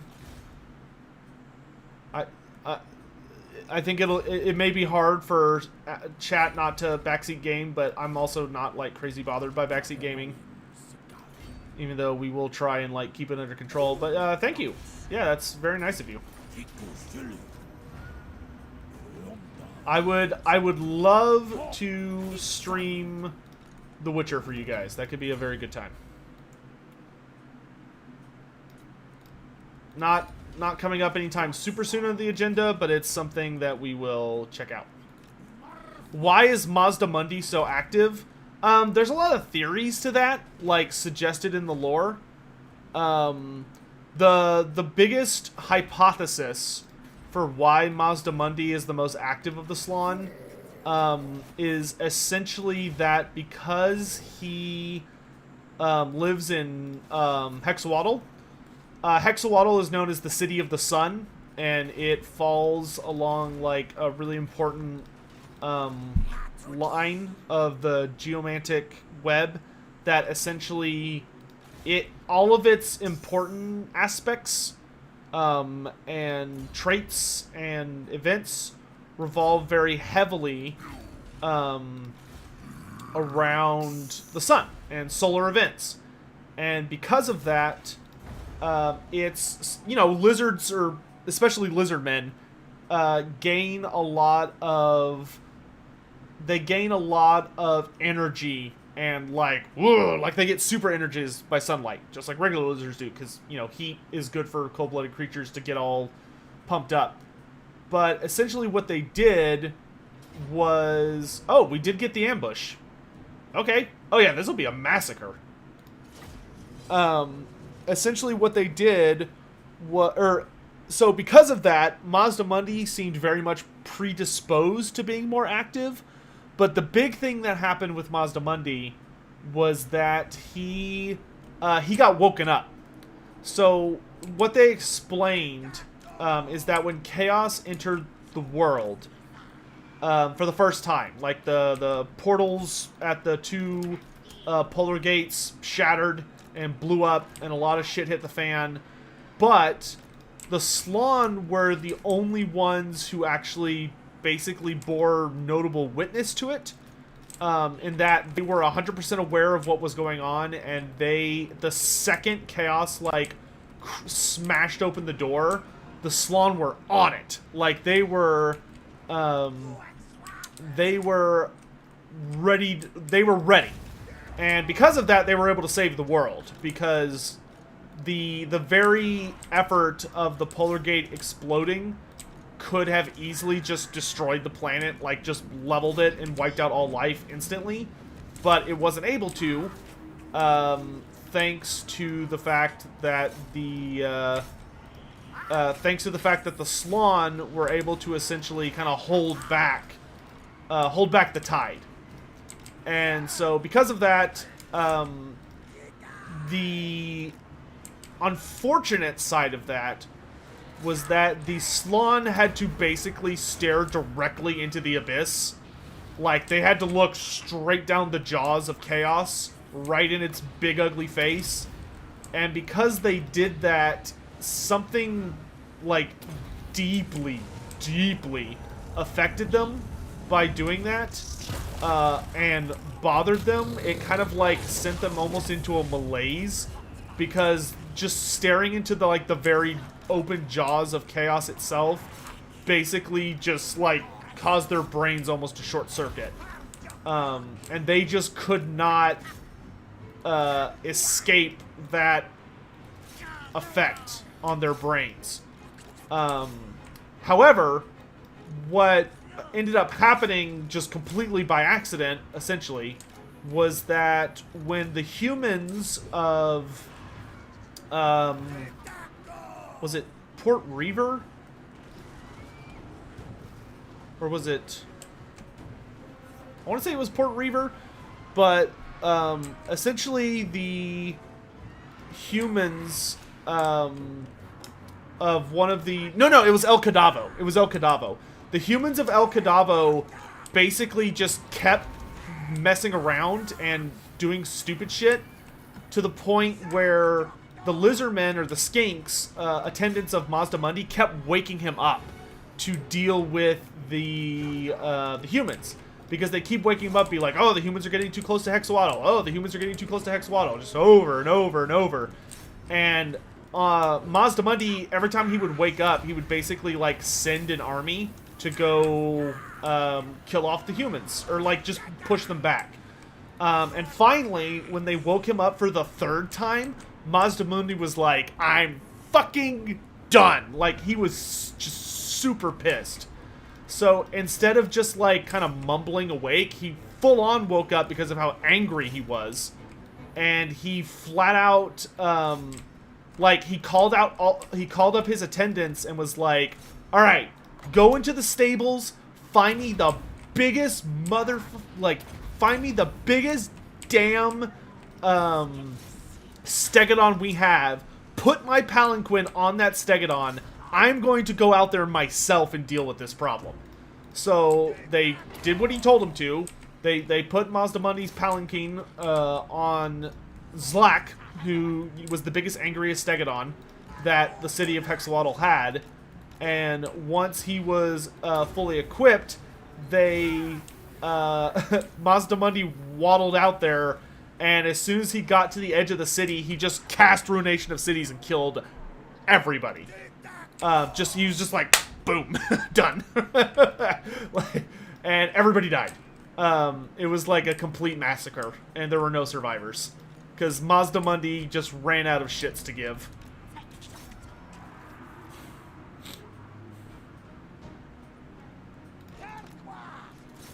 He decided no more. Is it worth getting the DLC? Joseph, for what?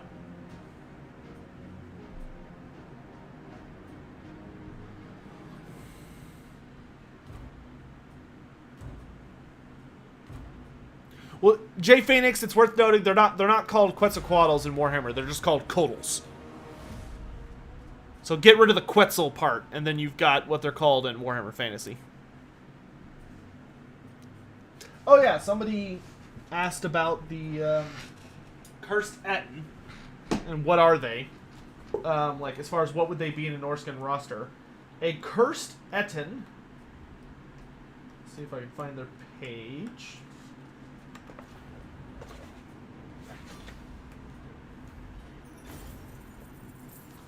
So Cursed Ettins, they're essentially giants. Let's see, they have regeneration. They have 2 heads. And they're also noted for having a lot of really nasty deformities, one of which is that they have these, like, giant mallet hand, or one of their hands is like a giant mallet slash hammer that they use to just bludgeon people to death. That gives them, like, just absolutely hilarious armor piercing and, like, heroic killing blow. Let's see. They have 2 personalities. If they have the personality of the Betrayer or the Savage, which the Betrayer has a lot of really, really nasty, clever abilities that make it good for doing a lot of psychological damage on people. And the Savage is not very skilled at fighting, but hits like an absolute god. And they can come with a lot of really, really nasty mutations. So, for instance, they could have a rune collar, which if you put a rune collar, which is not a dwarf rune collar, but a Norscan rune collar, if you put a collar on them, they are able to be a wizard. Or you could have it where instead of a hammer hand, they have a scythe hand, in which case they get known as a man scyther. They could have scales, which are horrifying. And they have venomous, which also means they have venomous blood. And they can have the worst upgrade, and by worst I mean terrifying, which is called Gibberer, which is basically that their less intelligent head is basically just a screaming, wailing baby.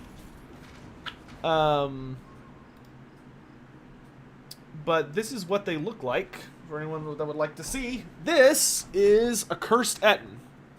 As you can see by the way it's holding that horse, they are quite large. They're giant-sized. But yeah, they're super disgusting. They have 2 heads. So you can see this is kind of the clever head. And then this is like the really nasty, deformed one. They have 1 little arm and 1 super large, massive hammer hand. And yeah, they're super gross monsters. I would be super happy to see one of these in a Norscan roster. Because they are from Norska. And here comes Wurzag. I think we're going to run away from Wurzag. I don't really want to fight him. Okay, yeah, he's laying siege. Oh my gosh, there's more armies coming? Okay. Ooh, gosh. I was going to kind of let Mazda Money and Nakai take their time getting over here, but I think they kind of need to hustle. What is that book, what it's called? It's called The Monstrous Arcanum. Do Quaddles exist in tabletop? They did in a White Dwarf magazine. Will Codals get added in the future? Probably. I would say it is very likely. Okay, we're not going to bother with the dwarves. I was gonna bully the dwarves, but I've got other places I need to be right now. Hustle!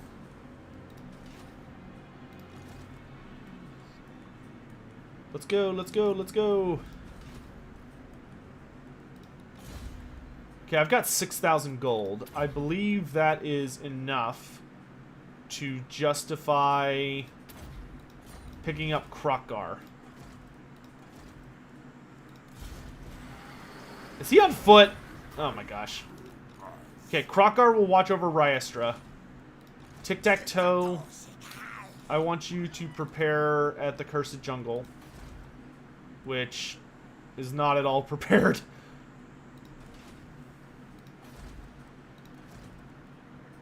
Oh, I could get a level 17 Skink Chief? Oh my god. Wow! That's really impressive. Yes, I will take a Pterodon Rider. Who's good at stuff. Or fighting. Well, and shooting. I guess we'll focus more on the shooting aspect for at the start.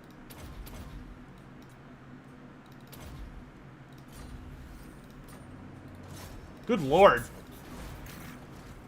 You know what? I should have got the humble one first. That way I could have had a level 19. But we'll go ahead and get the humble one. So that I can get a rank 17 Beast Wizard. Oh, baby. Talk sweet to me.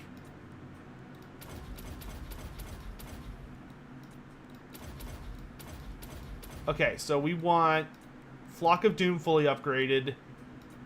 I really like Curse of Anra here, so I guess we'll fully upgrade that as well. Okay, both of y'all are going to join up on Tic-Tac-Toe.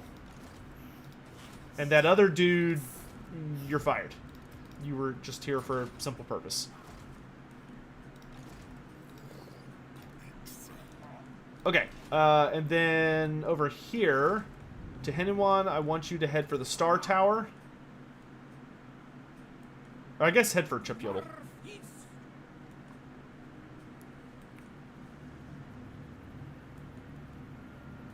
And I want you to get rid of the Colossadon Hunters and the Pawhawk Sentinels, because those are going to go to Tic-Tac-Toe. We will hire you something else in the meantime. And then you both already moved. Krokgar. Why don't you... I'm so dumb. Why don't you pick up... why don't you pick up some Pterodons to help defend the city for right now?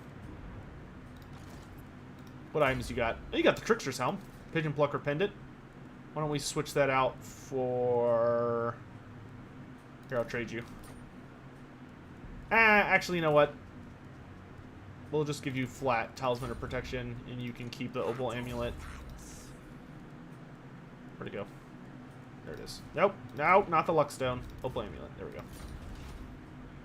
Krokgar. What am I dealing with here? Good attacker, bold, abductor, looter, taskmaster, recruiter. Oh, okay. He's actually got some pretty nice stuff. Bloody, tomb raider, deathmaster by nature, confident defender, Khalida never living, and great green killer. Interesting. All right. Well, it's something. All right. Can I summon a Scar veteran from the Temple of Skulls? I can. So we could send this guy to harass the greenies with assault units. So if he can make their life a living hell, that'd be great.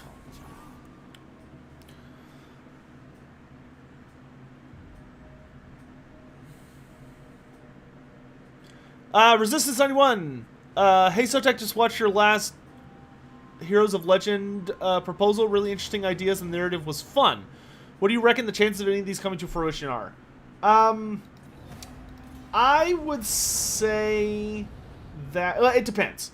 If I am able to post it on Reddit and it doesn't get removed by the mods, and I'm able to get like an actual discussion going with like a lot of talking and people interested and like back and forthing and stuff, and people begin to actually push for it, I think the odds of getting like a Hero of Legend type DLC are pretty much guaranteed.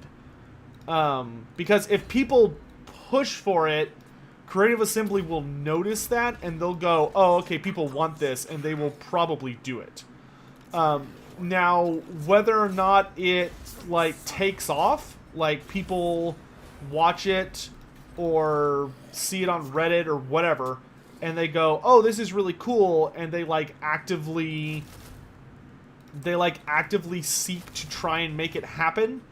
So, you know, they make memes about it, or they just post about it, or whatever. I don't know. You know, you can't really control things like that. They just kind of happen. And you're kind of sort of just along for the ride. So, it's kind of in the hands of the community, I think. When is the next Q&A? The next Q&A will... So the next Q&A subject matter will be announced on Friday. So if you want to know what the next Q&A is about, and you're eager to start asking questions, then I would encourage you to pay attention on Saturday. Sorry, Friday. The only reason I would not announce the Q&A on Friday is if because I believe the last Three Kingdoms DLC comes out tomorrow. Not the last, the next. I believe the next Three Kingdoms DLC comes out tomorrow, which does mean that there's a chance that we'll get to see, we might get an announcement for the Wood Elf DLC on Friday. Which, if that happens, well, obviously we're going to talk about that. And if that happens, then I would expect to hear about the next Q&A on Saturday. So it just depends on kind of what goes down. Oh, I've got negative income. That's not what I want.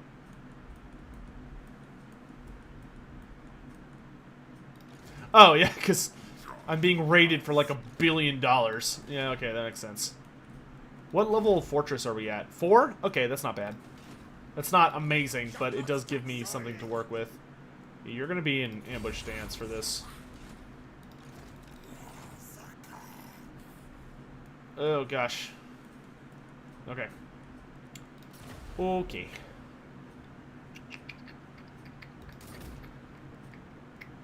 We're doing okay on sacrifices. Yep. Let's get the casualty replenishment one, just in case.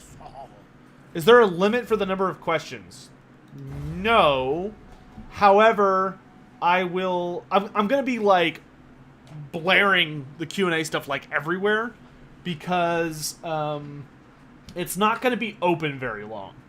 Like, I think we will open the Q&A, the next Q&A on Friday, and it'll, like, close on Monday.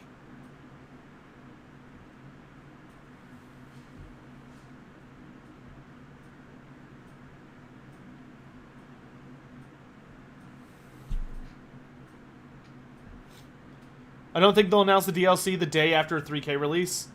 They might not, but they might. Yeah, you know, it's like you never know with these kinds of things, honestly. At least in my opinion. What kind of army is this? A very scary one, to be honest. Okay, is he heading for the Golden Tower? Because if he's heading for the Golden Tower, I can actually head him off pretty easily.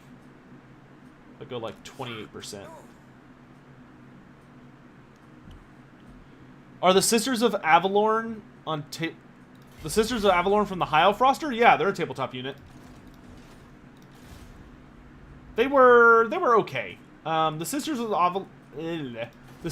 Avalorn in theory were very, very good, but in practice they unfortunately kind of suffered from being way too expensive. Like, hilariously expensive. Like, points-wise. Like, you could take Sisters of Avalorn, but they just weren't worth it.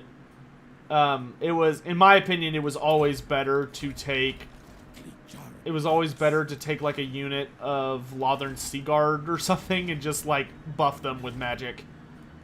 I found that to be much more effective. Okay, we're probably about to lose some territory to all this chaos BS, but that's fine. We'll live. Oh, gosh. Okay.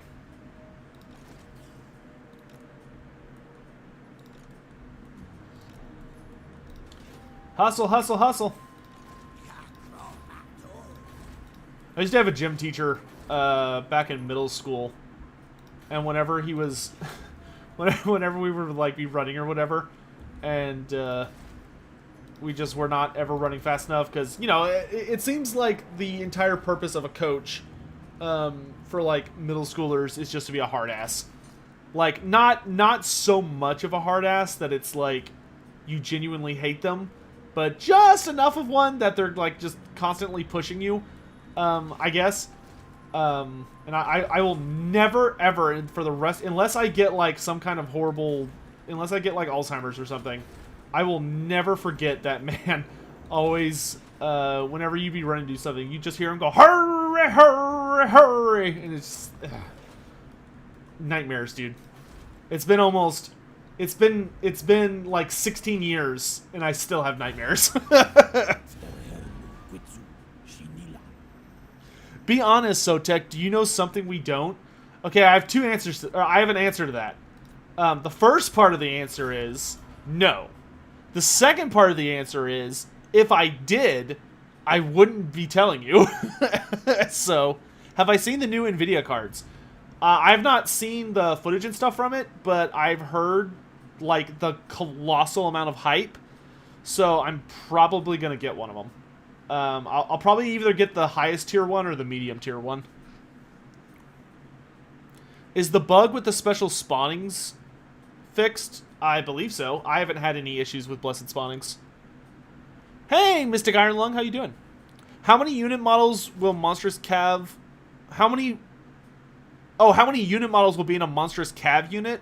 Probably the same as, like, well, it depends. A Rhinox... If we get Rhinox Riders, which I don't know if we... Well, we probably will get Rhinox Riders, but I imagine Rhinox Riders will be DLC. But if we get Rhinox Riders, Rhinox Riders are not... They are not... how do I say this? Monstrous Cavalry is a classification. However, Wow, I am, like, super in debt. Oh my gosh, all my money is gone. And I'm really far away still from everywhere that I can, like, start blowing up. Oh, it's because he cut off my trade routes. Ah, what an asshole. Get moving. Wonder if I can get on shore somehow. I don't think I can get on shore and still be in range of this fight. Let me on shore! Okay, there must be something I started building that I don't need right now.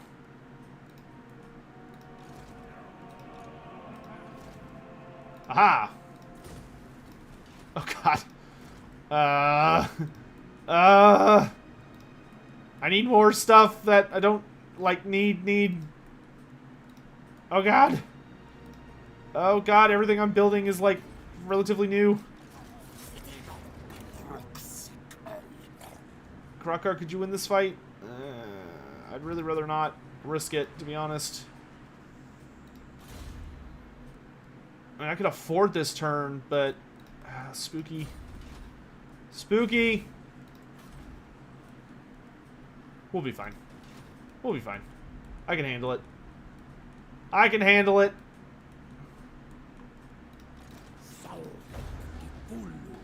Anyway, so there are classifications in tabletop that I think of. Like, whenever someone asks me what a unit is, like, classification-wise, I think in tabletop terms, not Total War terms, because Total War has a vastly simplified system that sucks, and I hate it. But Monstrous Cav, the way I classify stuff, which is by tabletop standards, goes by... So... Juggernauts of Khorne, so Blood Crushers, Skull Crushers are Monstrous Cav. Demigryphs are Monstrous Cav. Mournfang Cavalry are Monstrous Cav. And etc. I think those guys are going to stay much the same size. So, like, I think there's, 18 Demigryphs in a unit? I imagine that when we see Skull Crushers... and Blood Crushers, there will probably be 18 in a unit.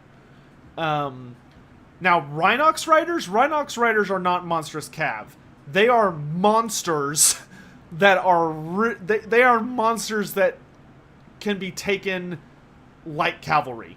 But I would be very surprised if there's more than, like, 3 in a unit. Because those things are huge.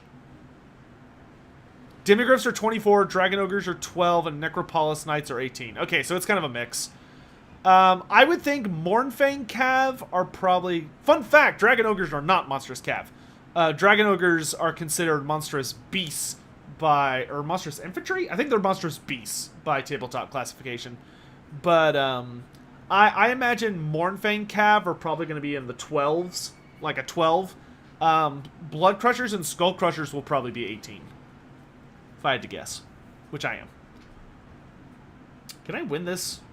I do have Serpent Swarms, and I do have Sotek. So what are the things I actually have to deal with that are problems? The Hell Cannon will probably be fine. I don't have a great way to deal with it. We'll fight it. We'll at least try and win. If I can stop Chaos from taking the Star Tower, that would be huge. Because the Star Tower is so expensive. Am I going to be playing Necromunda? No. I'm angry at Necromunda. The 360 is apparently faster than the 2080 Ti for $400. Oh, okay.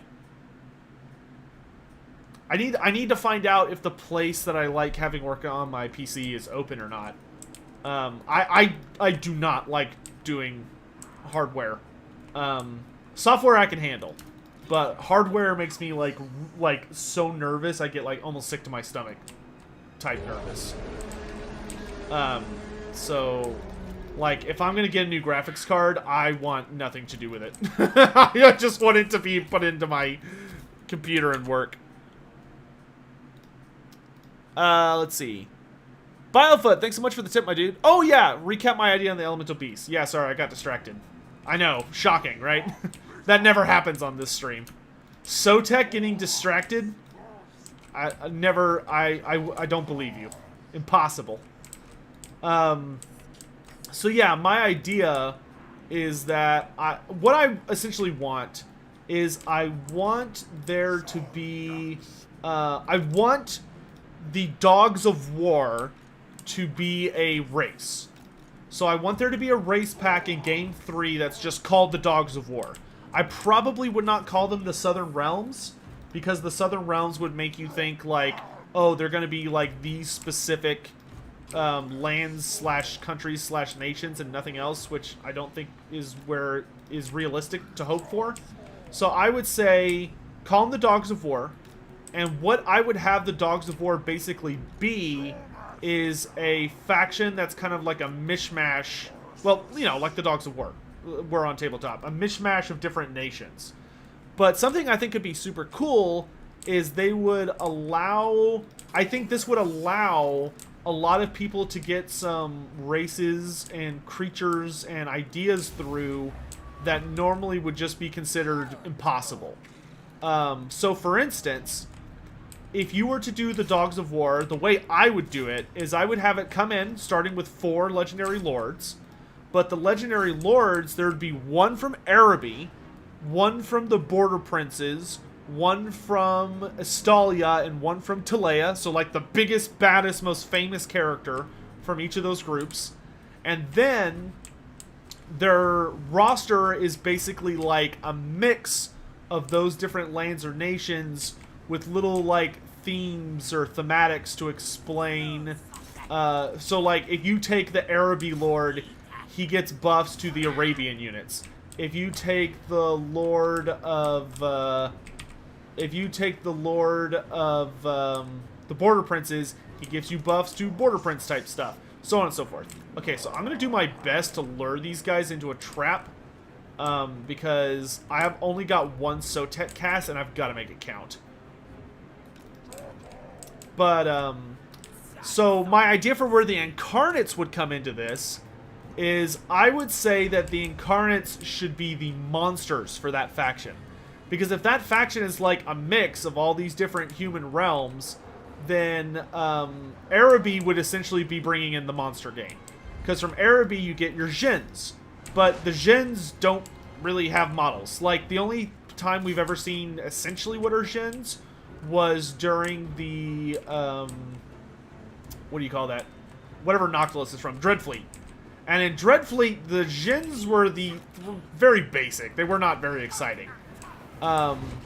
So what I would do for, what I would do to kind of spice things up then is say, okay, so Araby is one of the 4 races that makes up the Dogs of War. Just like they did in tabletop. You know, they had Dog of War representation. So as part of the Dogs of War, they allow you to use the Incarnates. And so, oh wow, that was actually a very good Gehenna's Golden House. Like, placement-wise. Some of the snakes. So, like, instead of just being stuck with an all-human faction, which would be a little boring and would... Because a lot of the reason that I don't think they ever did the Southern Realms, other than certain problems, is that it's really difficult. It's not crazy difficult, but it's difficult enough to be worth noting for them to stand out from the Empire. there's a lot of similarities between the Empire and the way that the Southern Realms would traditionally function if they were to, like, if it was just like Astalia and Talea, or Astalia and or just Talea, for instance, whatever. But I would have the Incarnates function as the monsters, and they'd basically be like the Djinns of Araby, or they would be the really big, spooky, powerful creatures that you'd be able to summon as part, especially if you had an Araby focus in your playstyle. And when the game launched, or when that DLC launched, it would start off giving you 3 Incarnates.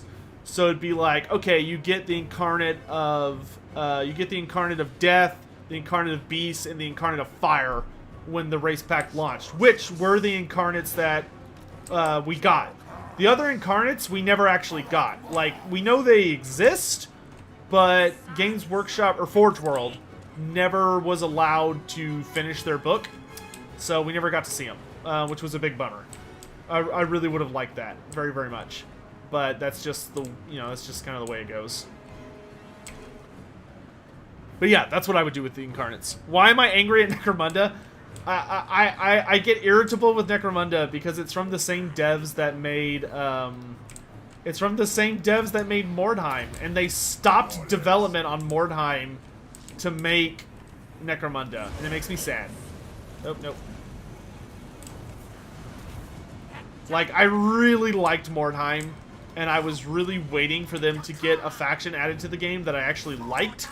Because, like, the factions they had were okay. Like, vampires were half decent, yada yada. But I really wanted... Okay, I need to get these guys in, like, a line. I really, really wanted them to give us, like, greenskins, or dwarves, or Bretonia, or like Beastmen, like a really exciting faction, and we just never got it because they were too busy, because they ended up moving on to Necromunda, which made me really sad. And I hold that against them. How dare they? How dare they do what's best for their company and not prioritize my interests?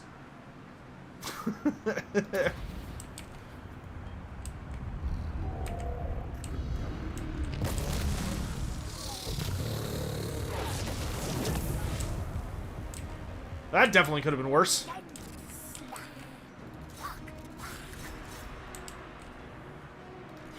Kill the Sorcerer Lord, please.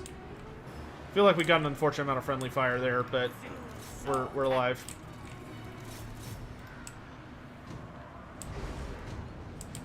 If we kill their general, we might have a chance. Not a great chance, but a chance.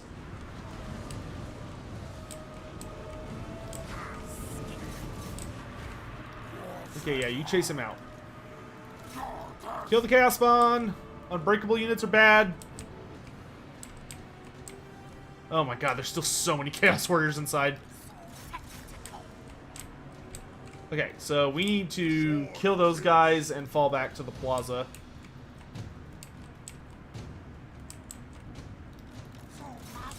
Oh my god, there's so many fleeing Chaos Warriors. Which is great, but it's also not great because, like... Oh, those are Marauders. Yeah, I can deal with Marauders. Yeah, hopefully we can get that unit escorted out of here. You dick! Get back here. Quit running around me, asshole. Oh, we're gonna get a sandwich? Skink sandwich!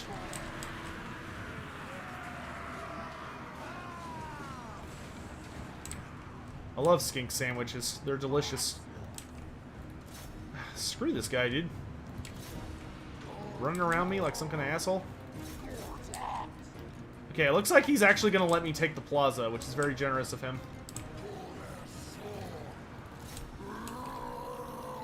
Get a good thrust. Get a good thrust. Dude, you didn't even attack. Come on, what the fuck?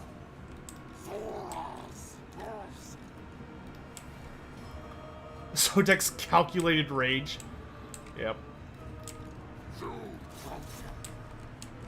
Okay, let's get our lads in there. Do not engage! Do not engage. Just run away. We are doing okay.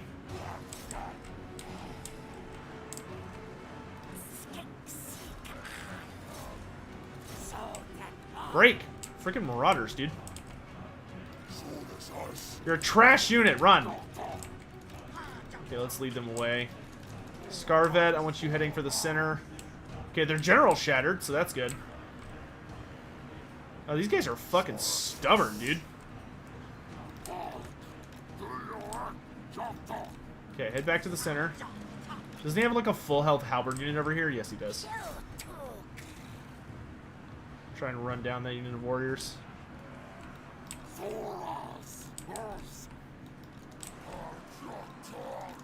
Yep.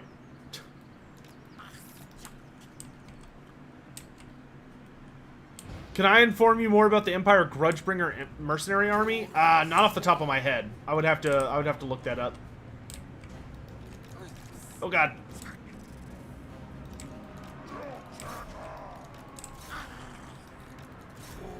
Okay, at this point, I think I'm trying to decide if I should save my Serpent Swarm.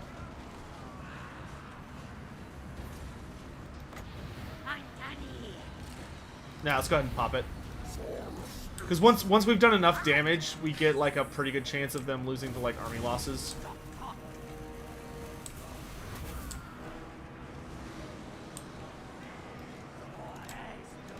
Skinks to me! To me!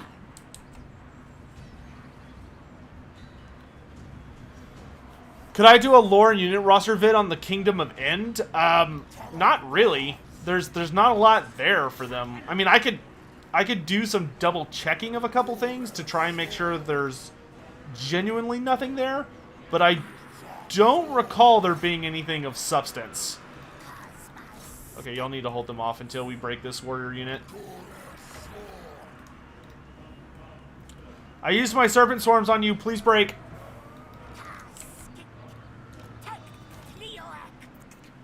Okay. Yeah, good job. Saurus. Skinks, you pursue. You're with me, Big Daddy. Larger skink unit, charge! I love skinks, dude. Skinks are such a useful unit.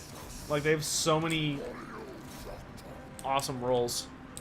How much lore do we have on Kislev now that's coming for sure? Dude, we have a stupid amount of lore on Kislev. I will be doing a Kislev video in the well, no. I will be doing a Kislev future. There is a Kislev video planned, and it will be crazy long. With so much information, you're gonna go, holy shit, how is this possible? I need y'all pursuing these guys. Go, go, go, go. Go, go, go, go.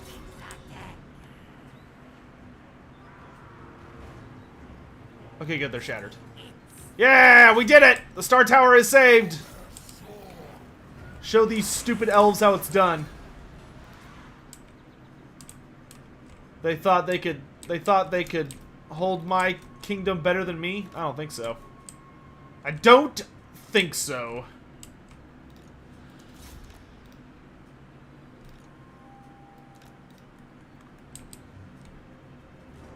Not today, kiddo. Fire all towers. Did I miss something? Are any factions confirmed for Total War Warhammer 3? No. We have not heard any Total War Warhammer 3 news. I was simply saying that I will be doing a lore video on Kislev at some point in the near future. Well, in the future. I'm not going to say near future, but in the future. And when that day comes, you will be amazed how much lore there is for them from prior stuff. Wonder what Lizardmen taste like? Probably like chicken. Everything tastes like chicken. Is there any information on the Age of Sigmar computer game? I'm going to do a video about that after the live stream today. So, you will hear about that soon. But there's not a lot. There's not a lot of info, I will say that. It's fairly, fairly tame.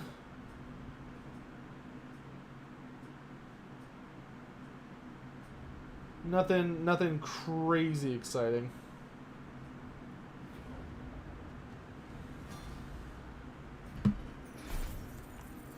Okay, we're doing fine on money now, at least, well, so to speak. But we'll go ahead and release captives.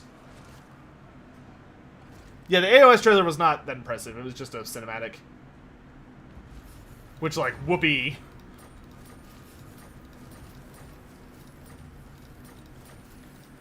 There's one, wow. There's a lot of things I wish they would change, especially about the diplomacy aspects of this game. But I really wish there was a feature that very clearly, like, showcased where my trade routes are, because I'm down a ton of money right now because my trade routes are being blocked. But I don't understand, like, where my trade routes are. Like, I'm not sure which settlement is the important one.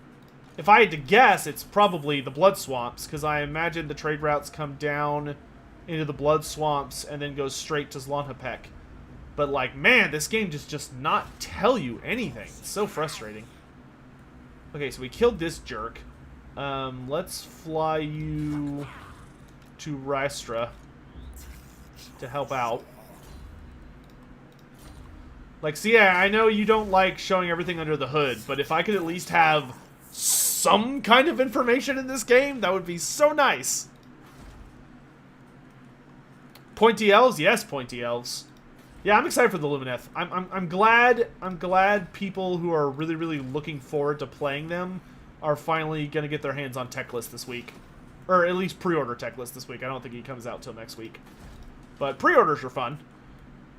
For Games Workshop at least. Pre-ordering video games is always much more of a tense experience, but pre-ordering a Games Workshop model is very straightforward. Hey, Ukrainian, how's it going?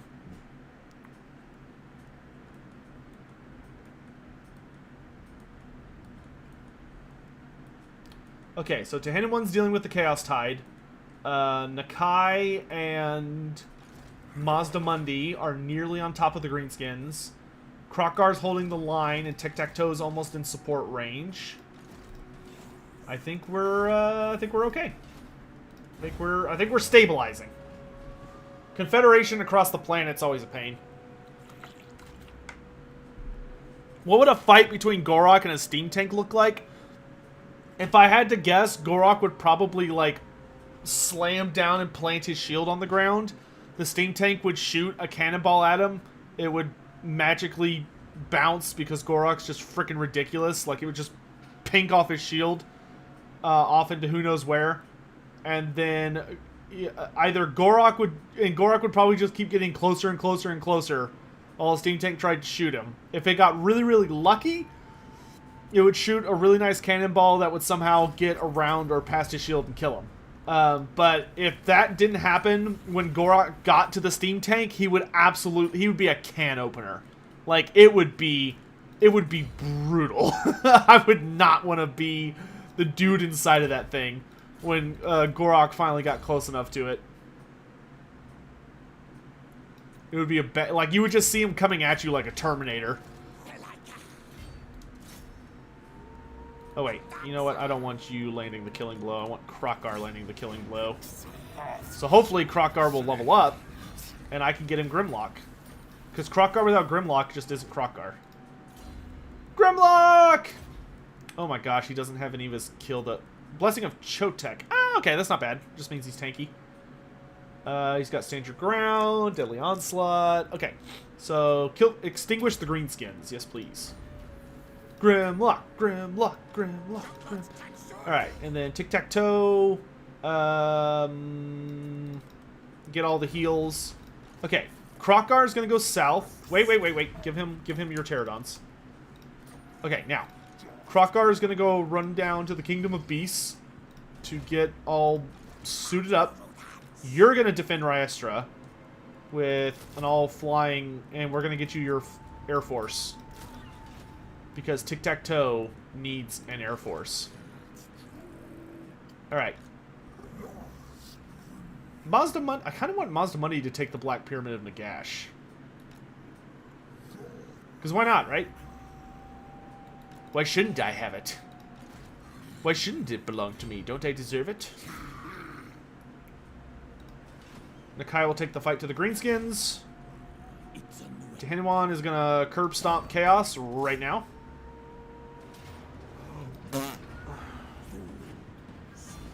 F in chat for Chaos. They almost sorta kinda considered putting up a fight. It was very noble.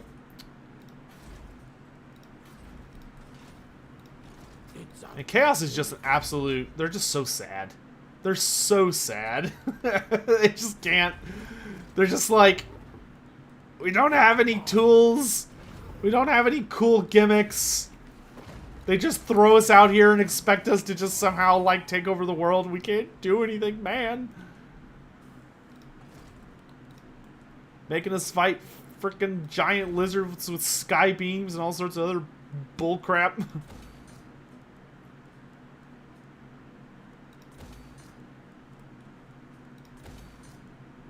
Do the Dawi Zar have any flying machines? No. Well, technically, yes. Let me check something. Let me check something. They might have one. But I need to double check. Where are you? I mean, they certainly can dominate the skies with their Bale Taurus and the Bale Taurus and the Great Taurus. Those things are terrifying. Yes, a Kadai Destroyer. A Kadai Destroyer can fly. It's very rare, but it can be done. And if it is done, and you see it coming, you should run for your life. Because if that thing catches up to you, you're gonna die. Ain't no getting around that, son. Those can fly? Yes. Yes, they can. Why did Nightbot delete that message? Nightbot, what the hell? Hold on. I told you not to do that. Why are you doing that?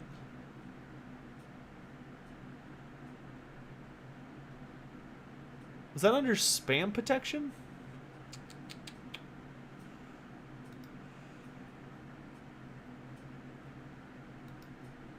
Wonder how I flag people as, like, regulars. Man, there's so much stuff I need to figure out how to control for Nightbot. Okay, let's turn off... Maybe he got mad because of excessive symbols? It's the only thing I can think of. You did have a lot of exclamation marks and question marks in that that post, so maybe that's what Nightbot got upset at. Alright, there we go. Hopefully it will... No, I don't think it was the caps. I don't think it was the caps. I think it's because he used too many exclamation marks and too many question marks. Nightbot was like, I don't think so. Like, not on my turf, kid. Nightbot just teleports behind you and nothing personnel.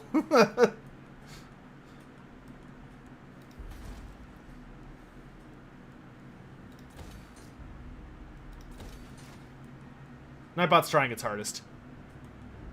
Well, yeah, I fixed it. I just turned it off, so hopefully it won't do that anymore. Like, now you can type in all caps, and you can also use excessive symbols. And excessive emojis. We have... Nightbot has been tamed.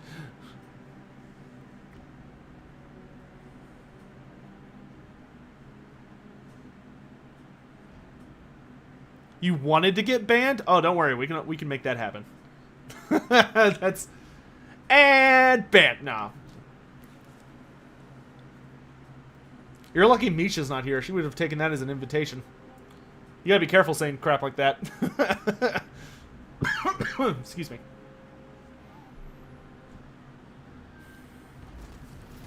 How did the old ones make the Slann? We have no idea. Well, it says the Slann are in spawnings, so I would assume they came from some sort of spawning pool, yes. That would be a logical assumption.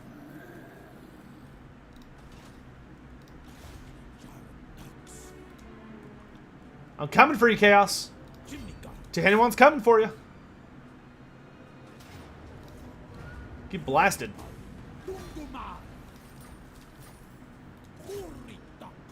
Who's next?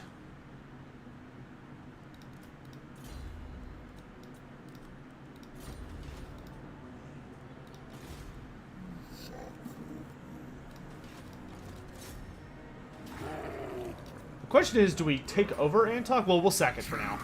They're so noisy.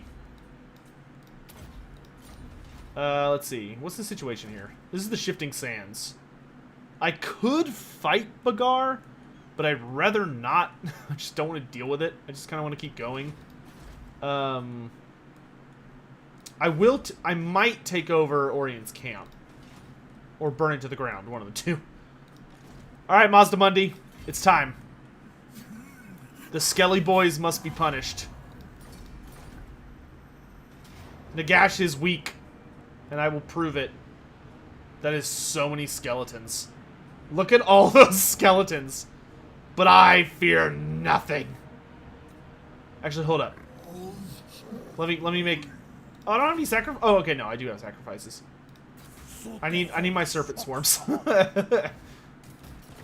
And leadership for skinks, which was kind of unnecessary now that I think about it. And armor for everything. Plus 10 armor for everything is so good. Ban me, daddy. You got it. There you go. I won't ban you, but I'll put you in the. I'll put you in horny jail for 300 seconds. There you go. Yep, Jim. You got what you wanted.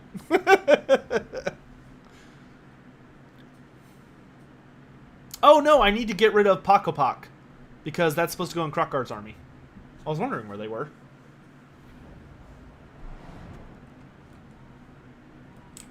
Is there a reason it's daemons and not demons? Well, demons and not demons. Because it uses the Old English spelling. That's the only reason. Just to make it more nerdy, because it wasn't nerdy enough already, apparently. Dude, these Tomb Kings do not stand a chance in hell. I literally have I have 750 Temple Guard just ready to throw down. And that's before you take into account the frickin' Shredder of Lustria and a Carnosaur Lord just ready. Just gunning and ready.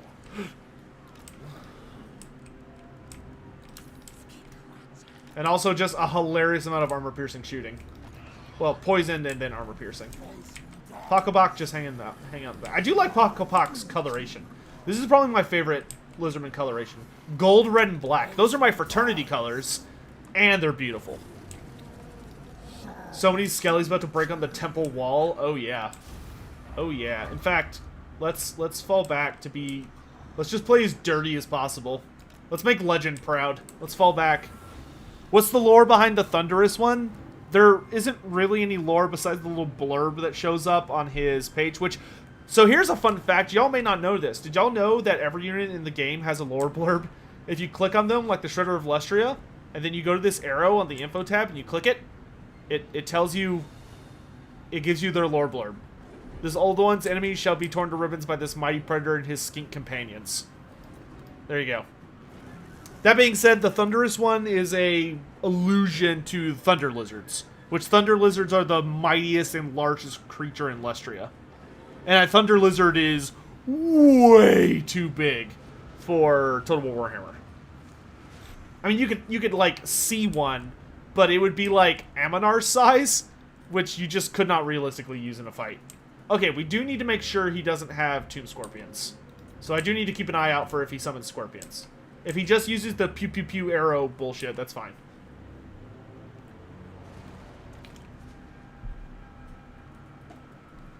Yeah, come on, bro. Come on, bro. I ain't afraid. Actually, I'm going to go even cheesier than this, chat. Are y'all ready for maximum cheese? I've got 2 units of 10. Or I've got 10 units of Temple Guard. So we're going to do 2 ranks of 5. For maximum cheese.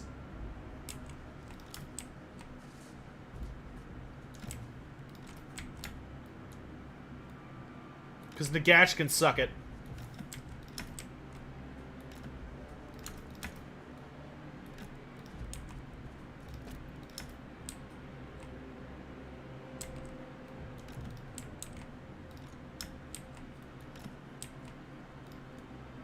Wait, where's my... Oh, y'all should be in the center.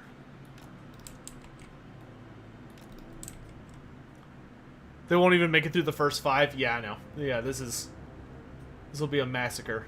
Though I guess technically he doesn't have to fight me. So I don't think he... Actually, I think he'll win if I just sit here. So I guess I do have to fight him, because I don't think he's coming to me. So, okay. I guess I will head out, now that I think about it. Yeah, the AI's like, I ain't going out there. Are you kidding? Wait, hold on. I want to see... I'm going to be really sad if this fails, but I'm really curious if the AI is going to try and dodge it. Oh, no, no, stop moving. Me, stop moving. Stop. If I stop moving, hopefully he'll stop moving. Oh, because I want to get off a Sotek shot. Because if I could land it, oh, this would be...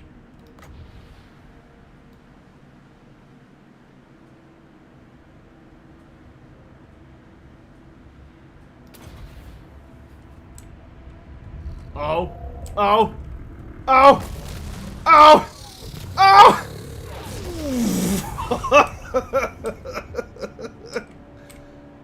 Delete us. Oh, there's the Ushapti summon. And rip Ushapti summon. Everything. Kill the Ushapti.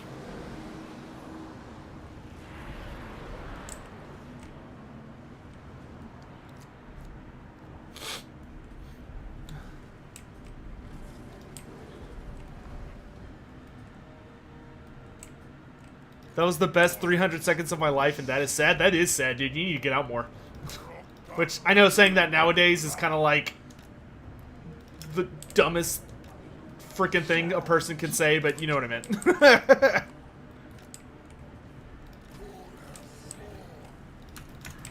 Alright, everybody, we're moving out. Y'all take that flank. Chameleon Skinks, y'all take the other flank.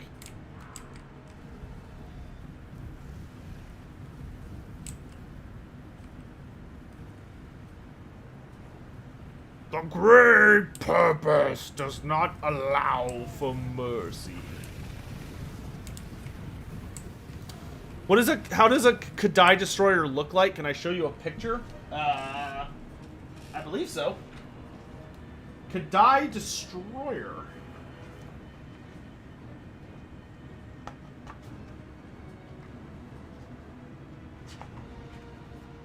It's not the best picture. It's kind of hard to like see what all's going on, but this is the picture they have for it. Here you go. A Kadai Destroyer. Unfortunately, there's apparently a little bit of green going on in the center there. But it's like a hulking metal colossus that's powered by demonic spirit kind of stuff. They're nasty. They're very unfriendly. There's not a lot of good artwork of them, unfortunately. Most of the artwork that was ever made of them is like very from a distance almost. Because I'm pretty sure Forge World like did not really have any plans on making a Kadai Destroyer model. So they kind of left, I think they left it intentionally ambiguous what they look like. That way you could make it however you wanted and like it would be fair.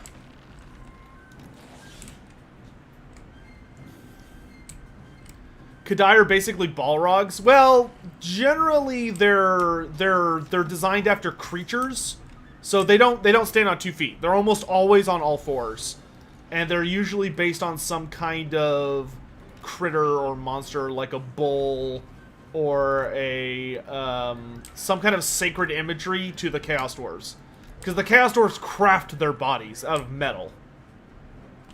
Do I have any recommendations for Stormcast Eternal color schemes besides gold and blue? Look up, yep, Jim, look up the Anvils of Hell, is it the Anvils of the Hammer? It's the guys whose souls come from the world that was. Or like, they're like ancient dead. The Anvil something. Their color scheme is black. Black and something. I think it's like black and silver. But it's pretty nice looking. Shredder, have fun. Make sure to write when you get there. Anvils of the Heldenhammer? Is that what it is? Do I see dwarves getting steam golems? No. Runic golems? Yes. Steam golems. What do you think this is? World of Warcraft?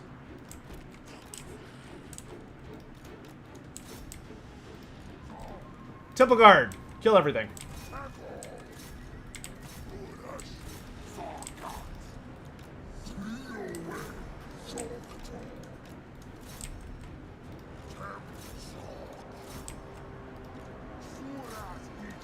Whoop.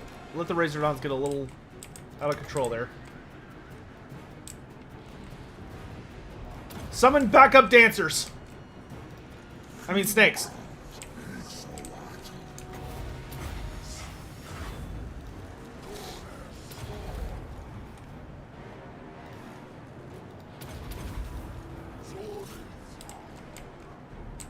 I think the Shredder will be just fine. Oh, it's a Tomb King. I was like, what the hell is chasing them that hard? Mazda Mundi, do the thing.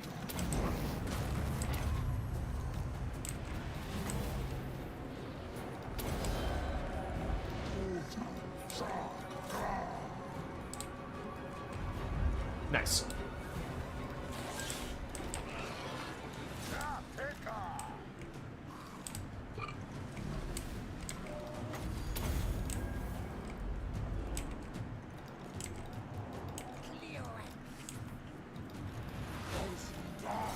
Well, that's all three of the Tomb Kings essentially dealt with. Razordons, fire! Man, I really wish Razordons had skirmish. That'd be very nice. Temple Guard have taken absolutely 0 damage. Just the way I like it.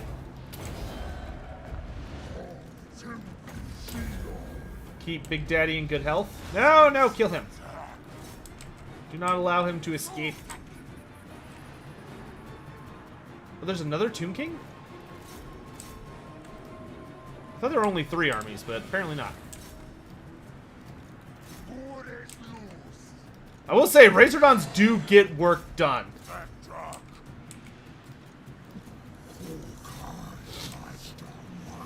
Hey, big boy, over here.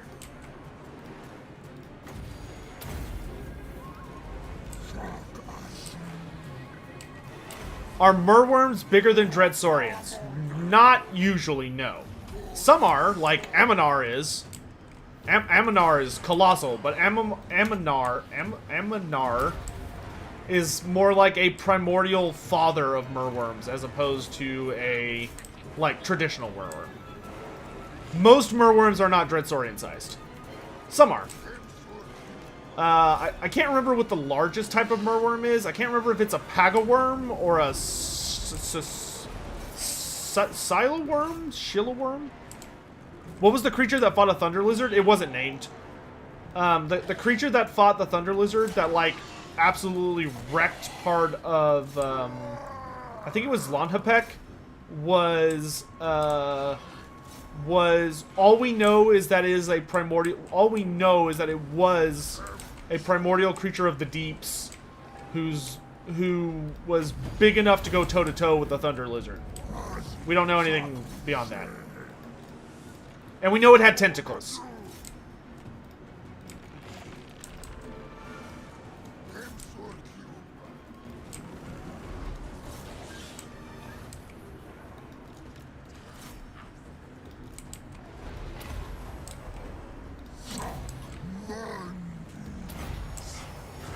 No, no, no.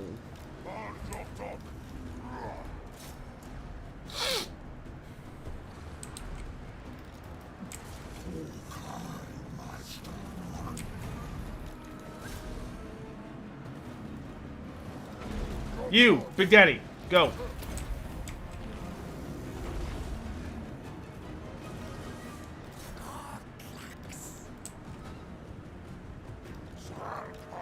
They need more support over there.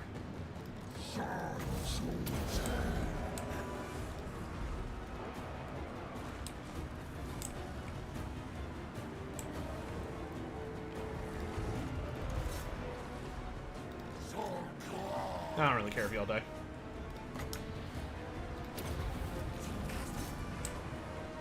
Wow, that is a lot of guys coming. I will admit. That's a genuinely impressive amount of troops.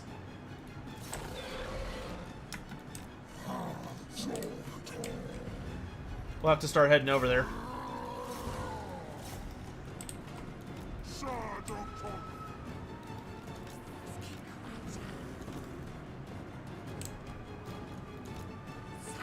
Come on, big guy. We got work to do. Okay, this looks like the real army. Yeah, it's got a Kimrian War Sphinx, a Necro Sphinx. Oh yeah, all sorts of stuff is showing up to this party.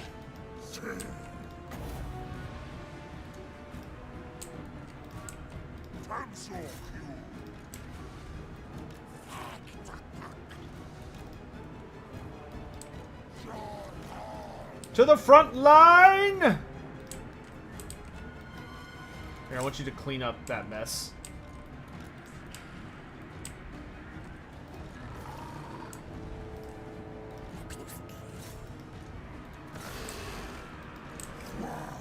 If we kill the Necro Sphinx, we're golden. What the fuck? Oh, he's got a catapult. Ah! Protect me!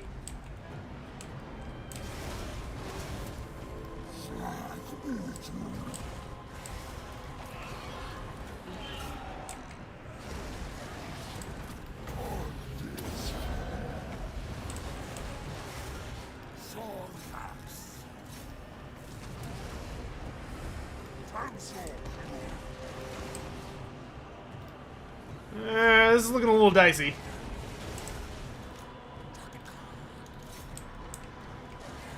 I'm a little worried about like all the archers he has.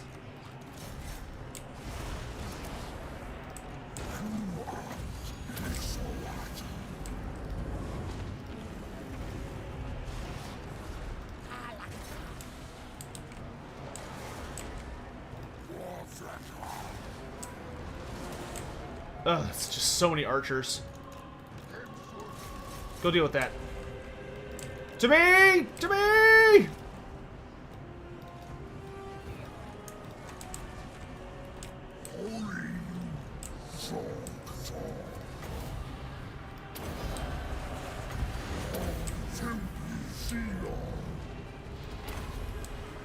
Oh, he's gonna break.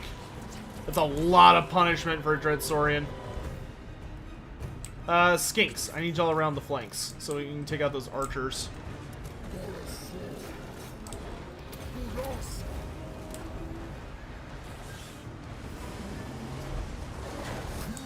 Okay, we gotta get rid of these Sphinxes. You go here. You go there. You go there. Actually, I like. Come here. Turn that off. Get your asses moving. Okay, Razordons will deal with that. One down. Go, Shredder, go!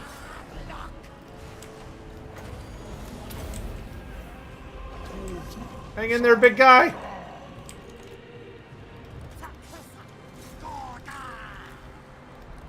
Chameleons, kill the archers!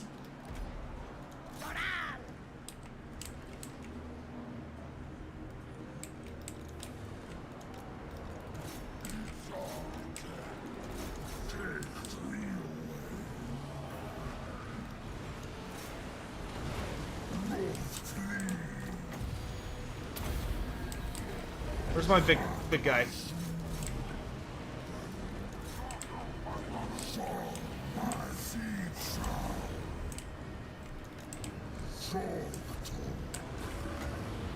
Run, you big goof!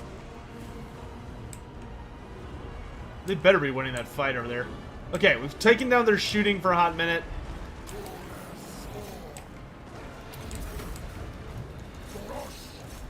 No, you're supposed to be fighting the Necrosphinx! Kill the Necrosphinx, you dip! Come on, Big Daddy, you got this! Yeah! Get back in here! Ah! Float away! Float away! Oh, it's munching time. Yes, dude, Chameleon Skink's saving the day. Boom! Ah, get your weak-ass shit out of here. Alright, Shredder, you're up, boy. Get in there. Get in there. And he goes. Yeah, we got him. We got him.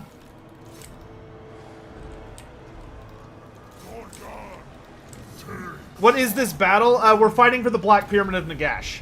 So we're fighting the defenders of Nagash. Or his little bodyguard.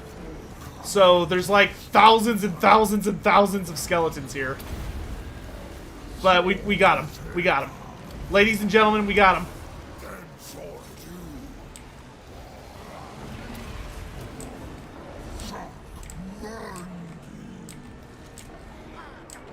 It's over, dead boys. It's over.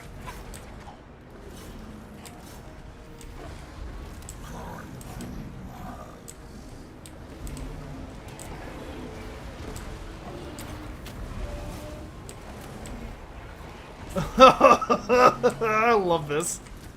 Oh yeah, I forgot I gave the Shredder of Lusher the Sunburst standard.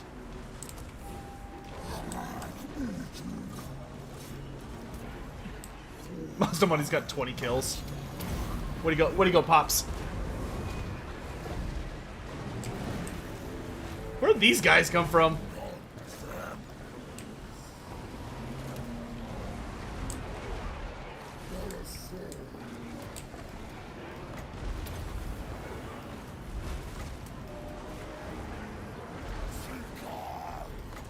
You will continue fighting, damn it.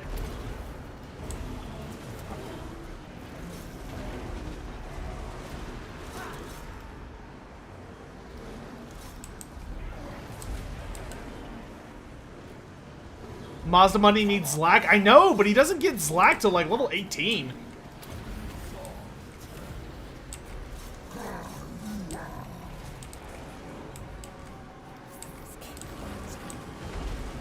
Luckily, I do have the Plaque of Dominion, though, so I can just be like, your leadership is gone! Crumble! Yes! Yes!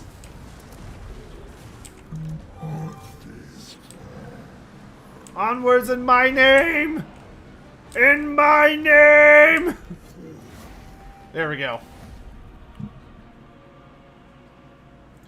2, 4, 6... About 7,000 Tomb King undead.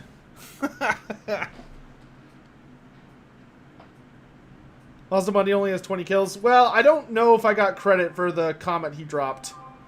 And his job was mostly to just spam, healing and buffs.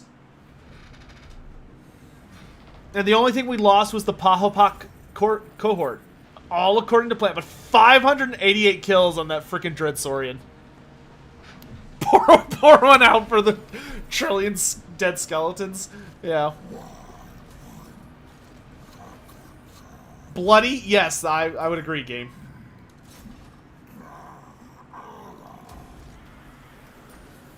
The Sentinels of Nagash. And yeah, we've already got the Vault of Nagash open. Plus 30 magic for all armies. Oh, it's so good.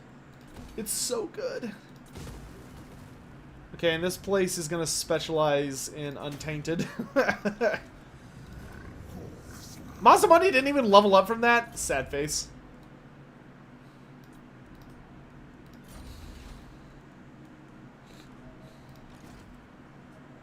Okay, you sacked that, right? And I don't really want to take it. Oh, whatever. Our goal isn't to tear down the Greenskin Empire. It's to get to my other armies as fast as we can. What's the fastest way through the pass? Yeah, it's going north. Okay, so let's head towards Kasabar.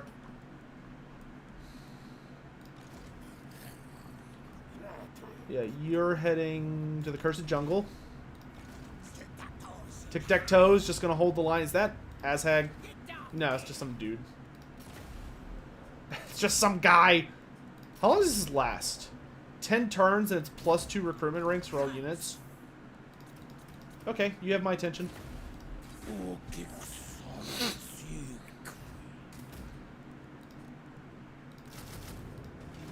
Oh, I've got 2 extra things. Ooh. I guess let's get some more pterodons. Oh, we'll just start peeling off skinks. Behold, behold the Grand Air Force. It is unstoppable.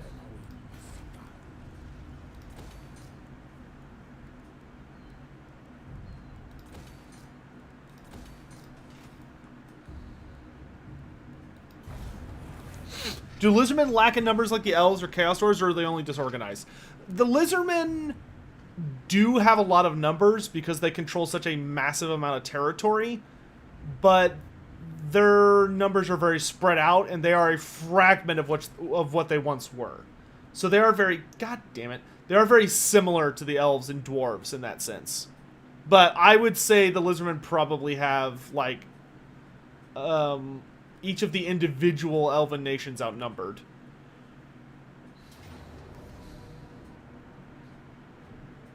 Oh, I'm very tempted to auto-resolve this because I'm a very lazy man. But I know I can easily win this if I fight it, so I guess I'm fighting it. Is that Grimgore with all that land? Yeah. Yeah, it is. Well, all that land. I think I have more land than he does now. I literally control the entire continent of Lestria. And a significant amount of the Southlands now. Though we do still need to absorb that other Lizardman faction in order to get victory. Which is kind of annoying, but it is what it is. Yeah, you guys will defend the gates. Okay, never mind, you'll just defend this gate. Pterodons, I want you over here. Chameleon Skinks, I want you on this side. There, and there. Yep, that's good. You guys can go... Are any of these Marauders? Oh, they're all Marauders. Okay, so y'all can go up there. That's fine. Saurus with beat sticks will go up here. We'll spread you out a bit so that Hell Cannon doesn't just get a field day. Saurus Spears can go up here. And these Saurus Spears gonna go up here, I guess. Sorry, I kind of short-circuited there for a hot second. Would be interesting to know how many guys Sotek himself killed. Oh yeah, the Sotek summon probably killed a good... I'd probably say he probably killed like a good 300 to 500 guys. It was a beautiful cast. That's how that ability is supposed to work, but granted, the game very rarely gives you the opportunity to use it like that, which is a shame, considering how expensive it is.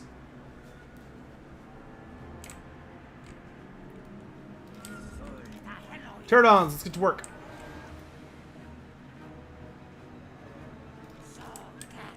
Why don't y'all fly around so you don't block the tower and get shot like dinguses.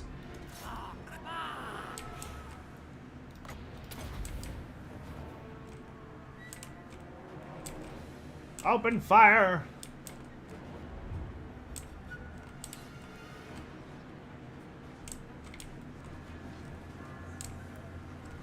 Blowpipe game too strong!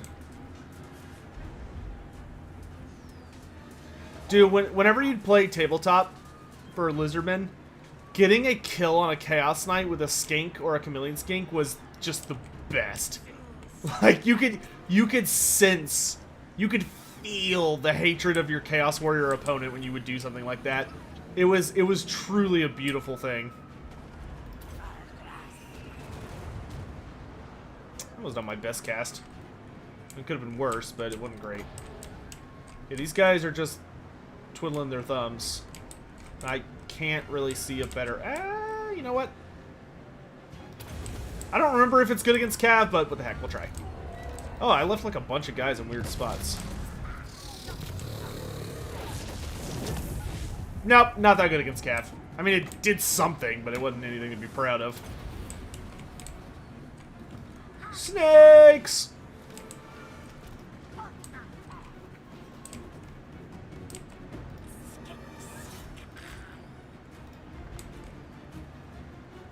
Oh, they've got halberds? That's kind of rude. You guys. Yeah, come here. Hell Cannon's down. Hell Cannon is down.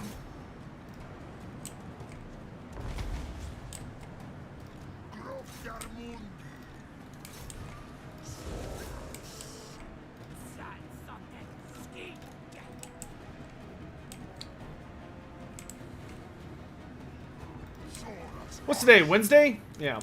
Anybody doing anything interesting today? Any plans?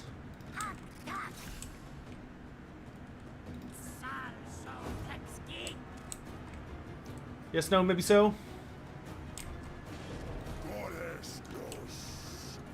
Okay, I don't know why all the chameleons just freaked out when the gate opened, but, you know, whatever.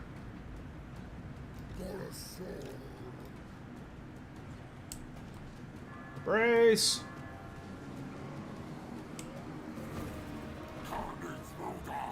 Go.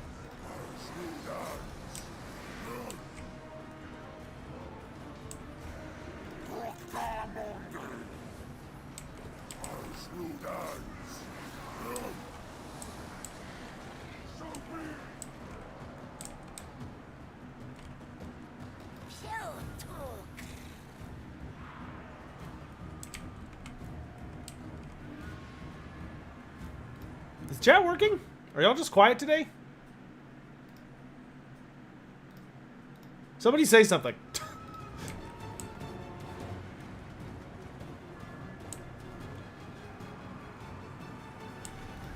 Okay, no, Twitch is there. It's YouTube that I'm worried about.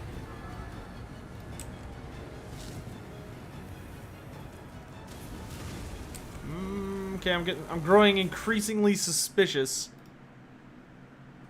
that YouTube chat is dead. Hold on. Okay, I'm gonna shut it. I'm gonna turn it off, or I'm gonna close it. Oh, yep, nope, there it is. Yep, it was 100% dead. There you go. There you are. Hi, chat. I can see you again. Sorry about that. Not sure what happened. I was just looking at it and I was like, wow, I'm amazed nobody's saying anything. Like, normally y'all are a little more talkative than this, and it's like, this is a little too quiet.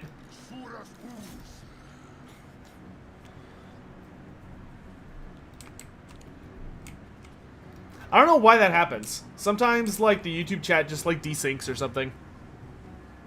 Because I pop out the chat so I can, like, have the Twitch chat and YouTube chat side by side. But, yeah, it was just like there was just nothing going on. It was like, hold on a second.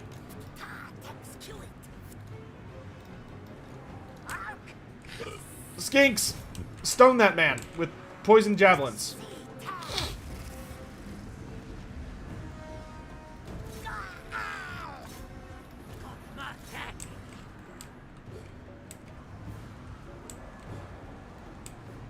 Well, that was an easy massacre.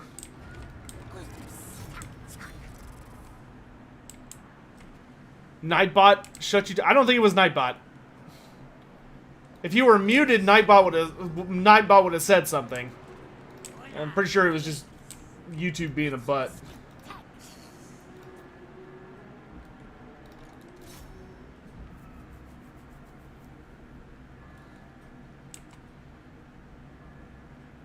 Probably Daybot. Ah, yes, of course. The much forgotten true patron of suffering.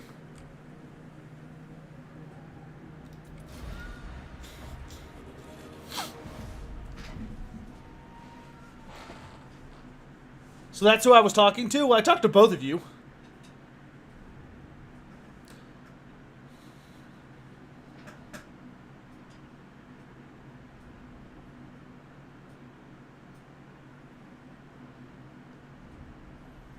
Nightbot is escaping trick. Is shamanism Walmart magic? I guess that's technically not a wrong description for it, but it's definitely a curious description for it. Oh, look, it's Clan Scryer here to visit. Alright, Chaos Invasion is over. Again. Hopefully they hurry up and kill Archaon of North. I'm getting real tired of dealing with his garbage.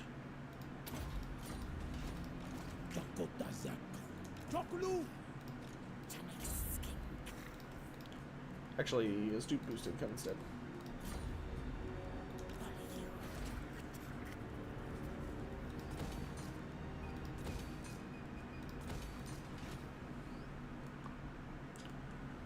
How can you learn more about the von Karsteins, in particular Vlad? If you want to learn more about the von Karsteins in general, but Vlad especially, there is an excellent book you can buy on Games Workshop's website, or the Black Library, called... What is it called? I should be able to see it from here. It's called The Vampire Wars, which the Vampire Wars is literally about Vlad and his git.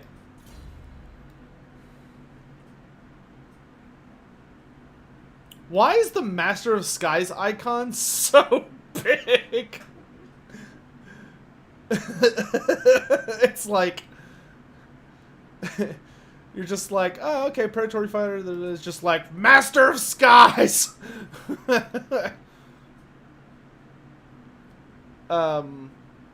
Goodness gracious.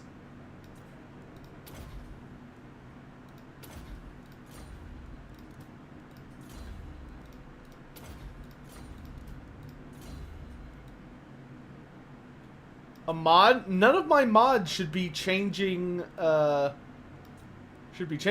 but it could be a issue with one of my mods. Oh no, you're talking about the handgunners reloading ammunition mod. Yeah, I've heard a lot of good things about it.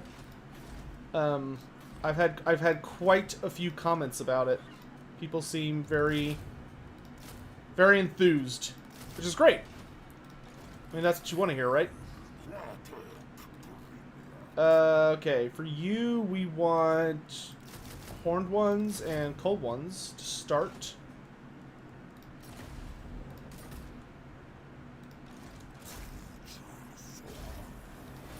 Get rid of that Black Orc Big Boss. No, thank you. No bobs here. No bobs. We'll smash down Kasabar. Black Pyramid Nagash needs to get a garrison going. And you lost a unit. Right, because, oh, yeah, I would really like solar engines in this army. That's what I really want. I don't want to wait for 4 turns, though. Okay, we'll move on with Mazda Mundi, but we will definitely try and find a place we can get some Bastillodons, solar engines.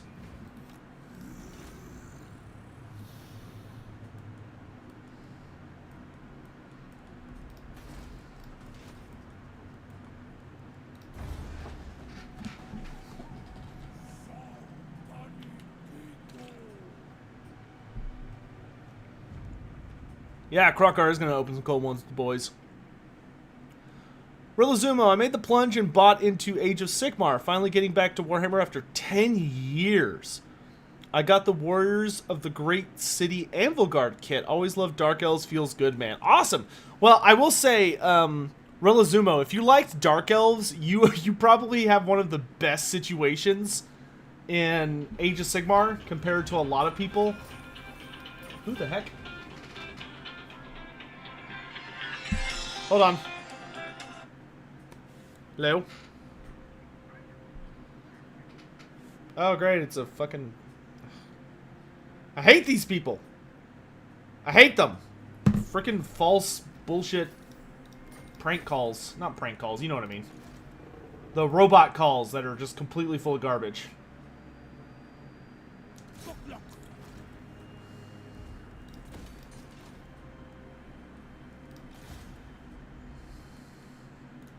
Really wish they would do something about them. Is there a loreful explanation for summoned units? In which like, roster? Some yes, some no. But, yeah, Rillazumo, awesome to hear you're getting back into the hobby, my dude. I hope you have a positive... Oh, we got banishment! I hope you have a positive experience with it. But as I was saying before the phone interrupted me, I really think Dark Elf players from Warhammer Fantasy got like one of the best deals of all of the different groups, because a lot of people, like, their factions dramatically changed or just got completely wiped out. But I really think the Dark Elves got one of the best deals, because not only do they practically still have their entire roster, I don't think they have everything, but they have almost everything. But in addition to that, they also have, they also basically have access to, like, a bunch of really cool, thematically new units. Like, you could take like, you know, Daughters of Cain as, like, a side group to your guys, and they feel very thematically appropriate, and it's like a beautiful army with a lot of really cool gimmicks and stuff. So yeah, I mean, that is really legit one of the best circumstances, I think. Okay, so let's get a new Skink Priest. I think we'll go Heavens? Yeah, let's go Heavens for Krokgar. Yeah,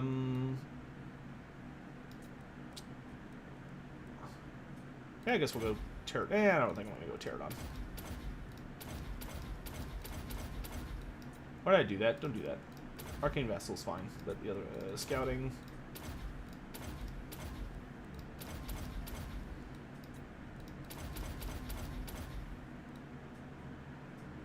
Two more points to Curse of the Midnight Wind. And then I would like a Saurus Scar Veteran in this army. I can't get one. Dang it. We'll have to build a new Saurus building somewhere. We'll figure it out. Gosh, dang it. Wurzag is going to interrupt me here in a hot second. It's going to be annoying. It's fine. I'll deal with it.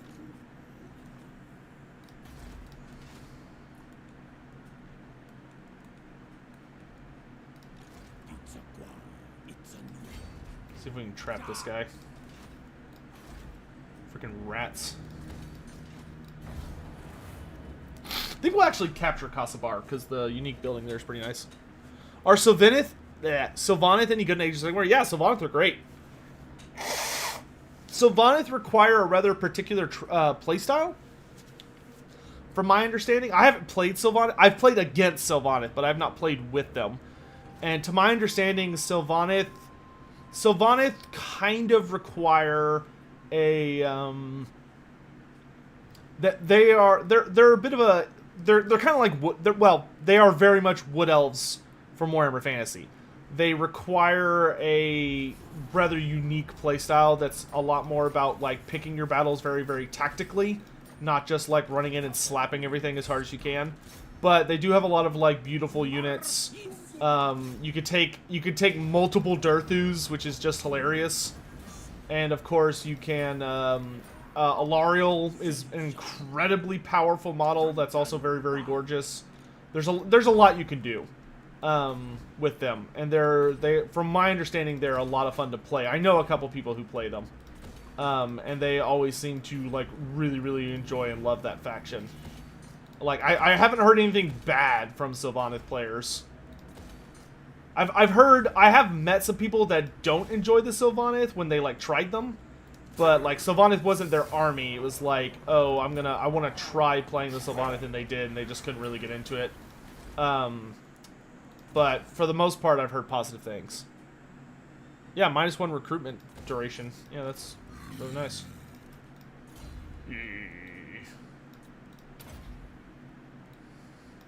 He always sounds so grumpy.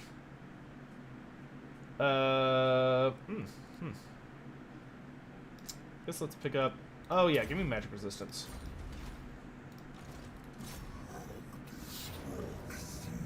Actually, hold up. Oh, the Greenskins own all of this? Oh, I'm gonna take it. It's mine now!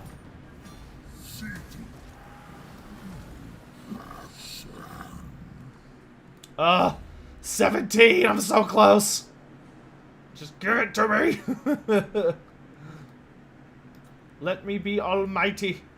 Let's go ahead and pick up Telekinesis, and then the last level of Geomantic Sustenance. And then let's do Missile Resistance for Big Daddy. Could summon Sotek again, but that's not necessary. Get here, nerd. Nice try, asshole.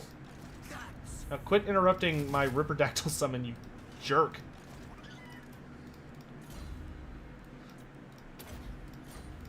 I do kind of wish there was a hero, like the regular Skink Chief hero could ride a Ripperdactyl as one of his mount options.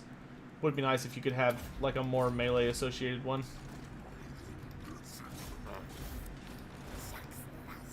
I guess we're gonna go like Saurus, dinosaurs, and yeah, that'll work. We'll go like dinosaurs, Saurus, and riders. So maybe like an Engine of the Gods. Well, we could put our Skink Priest on an Engine of the Gods, so I guess we'll pass on that. So give me like a Revivification Crystal. I'm gonna go Bastillodons with Solar Engines for Mazda Mundi.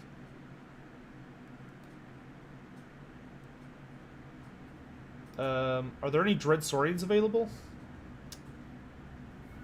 Good lord, they take... Okay, this one takes 6 turns. So we'll pick up a Feral Dread Saurian. Let's go double Rev. Yeah. And then give me one more Spear Rider, and then we'll get Pock. So give me one more Horned One Rider, and then I'll take Blessed Spawning Spearsaurus. And then we'll go Saurus. Oh, I should probably get something with, like, shooting.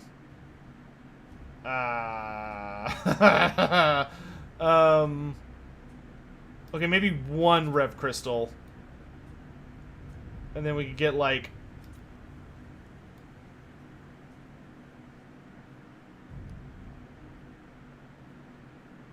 Chameleon Skinks, I guess? Can't go wrong with a couple Chameleon Skinks. Yeah, that'll work. That will work. Yes. Okay.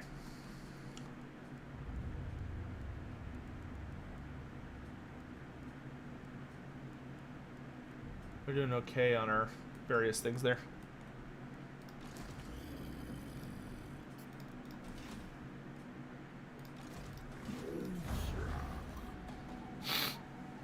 Gosh darn it. That Skelly stomping made me want to play another Lizardmen campaign. Nice, dude. Yeah, Relizumo, yeah. Cities of Sigmar are super cool. What mods am I running? Friozen, if you scroll down on Twitch, you'll see my mods listed down below. Where can I get that Tehenhauin art you're using for the thumbnail? It's really nice. If you Google... Oh no, you assassinated a Scar veteran that's all blue. If you Google... what is the artist's name? It's Helder. Helder. He was hired to do the... and he's on, like, ArtStation, I think is what the website's called. But you could just type in, like, Helder Tehenhauin, and you'll find it, I'm pretty sure. But he's a really cool guy. But he did the art for the Prophet and the Warlock DLC. So, technically, that art is supposed to be in-game. But if it is in-game, I have not figured out where... I'm assuming it got made to be used in game, and then something happened, and they ended up just not using it. I'm not sure what the story is behind that, but yeah.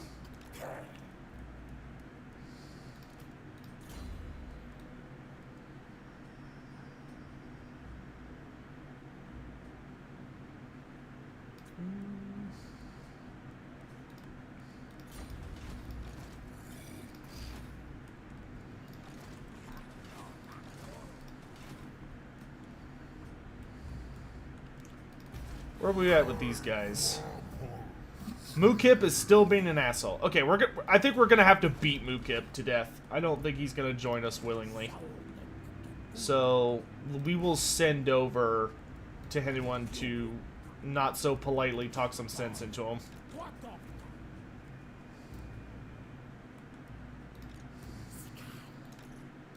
Because I was happy to confederate with him, but he's just not budging. And I ain't got 1,000 years to just wait. Gorok's just like sitting around waiting for the Dark Elves to attack us. I know they're going to eventually. That's why I'm just kind of patiently waiting for the other shoe to drop.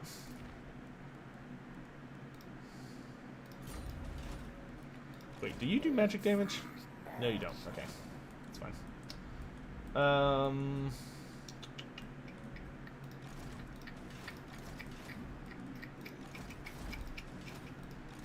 Really want to get Mazdamundi on Slack, and once we've done that, I think we're kind of good for the day. Which race would I say is the most powerful lore-wise? The most powerful race in Warhammer Fantasy? It depends on the factors. Like, if you're asking who's the most powerful at any, like, if I were to just drop you into, like, the modern setting of Warhammer Fantasy, and you were like, okay, who wins? I would probably say that the Warriors of Chaos are the strongest. But if you were asking me, like, oh, if the races were to all unite under, like, a banner, so, like, all of the Empire joined together, all the Warriors of Chaos joined together, like, everybody joined together and they all fought each other, who would come out on top? That would be very hard to tell. I honestly... like, assuming that they kept their personalities, so, like, the Skaven were still tempted to screw each other over and backstab constantly, and like, you still have all of, like, the little issues that could happen happening. Like, they still have their personalities. It's not just a pure death fight where they just magically are, like, singing Kumbaya and working together flawlessly. I would actually probably say that the Empire would probably win if they were all to, like, join up and have, like, a big final battle against everybody else. Obviously not against everybody else united, but, you know, just everybody trying to be rude. So I'm kind of thinking with tic-tac-toe, I think what we're going to want to do is, like, have a good strong Air Force, followed up by... Oh, yeah, there we go. Give me those regiments of renown, boy. I think what we're going to do for our infantry game is we're going to have... I think we want to go with... I think we'd be better off with chameleon skinks. That way they can, like, stealth and run around while my flying army just runs around and harasses the crap out of them like a bunch of jerks. But I am not in the right province for that. That's okay. I only need 4. That's a lie, I need 5. That's fine, we're not in a rush.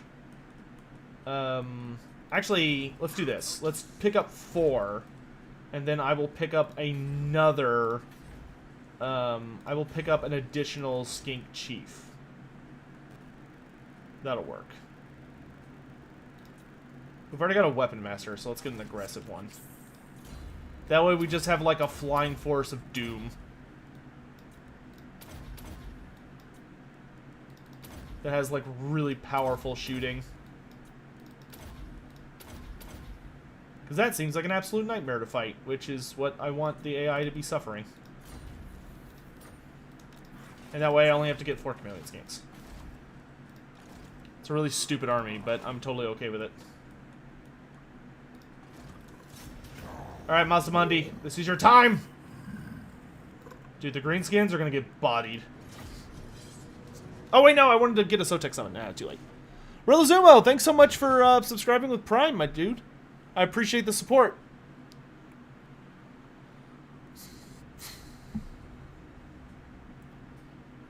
How far do you think the Game 3 map will expand? Oh, I don't know, dude. That's anybody's guess. I mean, I hope they just do the entire planet. Honestly. Like, I honestly hope they just give us the full Warhammer Fantasy planet, and that's why the game has been in development for... I mean, if you compare the dev cycles of Total War Warhammer 3 to Total War Warhammer 1 and 2... Game 3 has been in development for a ridiculously long time. Like that thing has been cooking for ages, compared to all of the prior DLC or all the prior games. So I am really hoping it's because they're just like they've made enough money, they've proven to Sega or whoever high up at Creative Assembly that the interest is there. They just needed to they just need to let them go. Like, let them go and let them just go wild with their dreams and make the game that's gonna, like, define a genre. That I'm really hoping that'll be the case. Because anybody who looks at it, they're like, oh no, they're only gonna do, like, the Darklands and the Mountains of Morn or whatever. Those are people who think that they're just doing what they've been doing. But I completely disagree. I think they're going to go absolutely ham. Because if they are ever going to try and go absolutely ham, this is it. Like, this is their chance.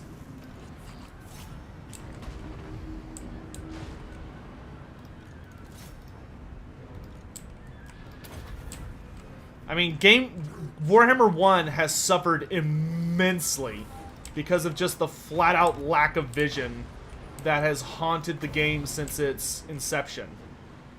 You know, it was just that there wasn't a lot of faith behind the project, and because of that, the game just was really, really limited in scope.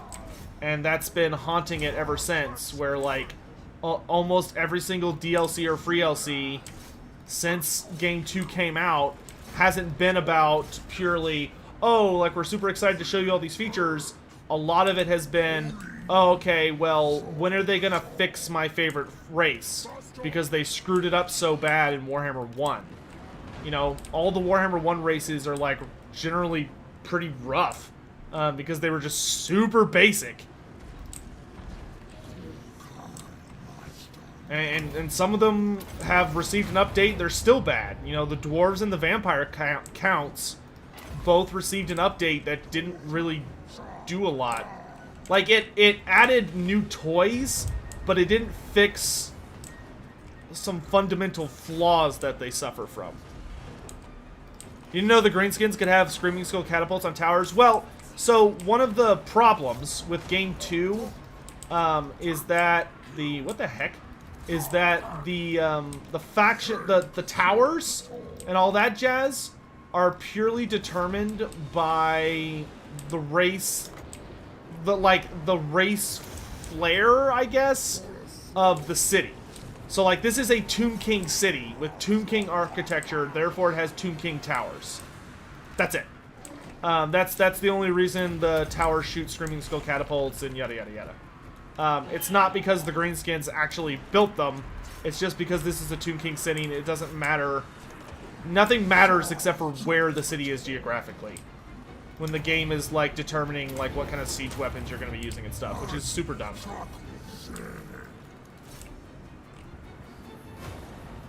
It seems super whack. It is super whack. This would not happen. Like, it's lazy. It's just super lazy. Not, well, that sounds worse than I meant it to. I don't mean it's lazy as in, like, oh, they just didn't put any effort in. I mean it's like they clearly pick and chose their battles very carefully, and making dynamic sieges that actually are changing or unique to the race you're playing was not something that they felt was worth the effort, or was that they could do justice to with the amount of effort and time and whatever that they had. Ooh, looks like banishment time, boys.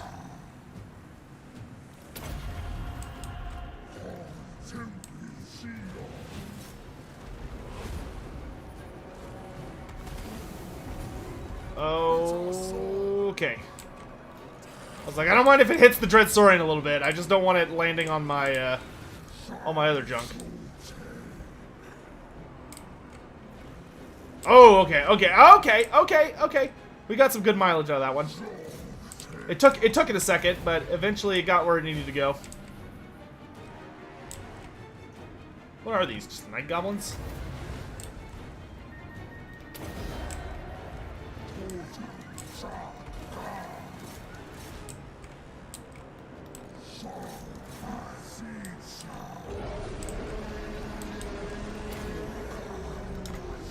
It's like, don't mistake what I'm saying for, like, shitting on CA, because that's not what I'm interested in doing.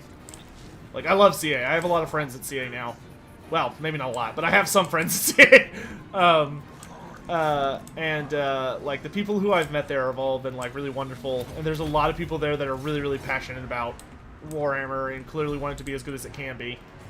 There's just a lot of unfortunate facts when it comes to game design that you just kind of have to deal with.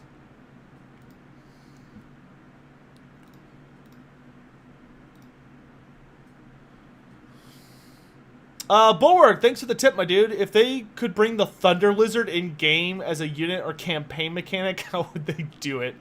Dude, a Thunder Lizard is so... It's so big, man. It is so big. Like, even a Dreadsaurian is dwarfed by a Thunder Lizard. Like, a Dreadsaurian can fight and harm a Thunder Lizard, but... It's not, I mean, it's so much bigger, that it's just ridiculous. Like, the big notes we have about Thunder Lizards is that they are so comically large that, like, where everything else in Lustria, like, hangs out below the tree line, because the tree line is, like, hundreds and hundreds of feet up, the Thunder Lizard is so big. Like, I'll put it this way.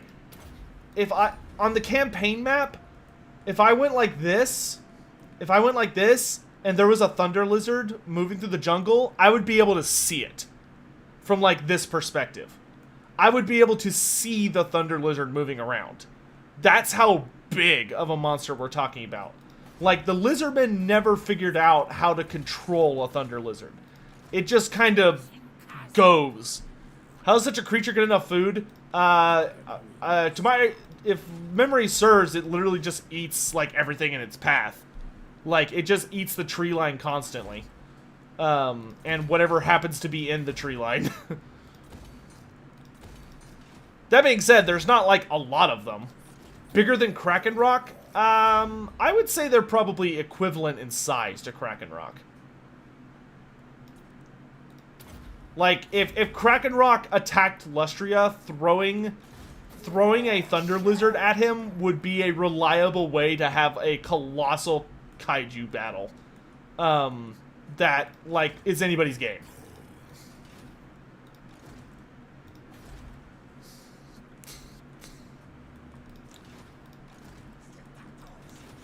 But, like, the thing about a Thunder Lizard is all it really has going for it is its immense size. You know, it's not like it's not an apex predator. It's more that it's such a big beastie that it's able to get away with not having any natural predators outside of Dreadsaurians, which are incredibly rare. And, like, there's no more wild Dreadsaurians. There's no such thing as a wild Dreadsaurian anymore. All the Dreadsaurians have been, like, located and contained by the Lizardmen. But I don't think you could put one in game and allow it to be playable with any kind of justification. Like, maybe if you wanted to do, like, a really crazy boss fight for, like, some other faction, you could have a final battle where you fight against a Thunder Lizard. You know, just like an Aminar-sized beast. Because that was the original idea. When they developed the Vampire Coast DLC, the original idea for Aminar, the big merworm that's hanging out in the background the entire time you're fighting, his original design was that you were supposed to fight him, not just, like, see him hanging around. Like, you were supposed to throw hands with that beastie. However, they weren't able to get it to work in a way that they were okay with. Like, it just looked weird. Which was super unfortunate.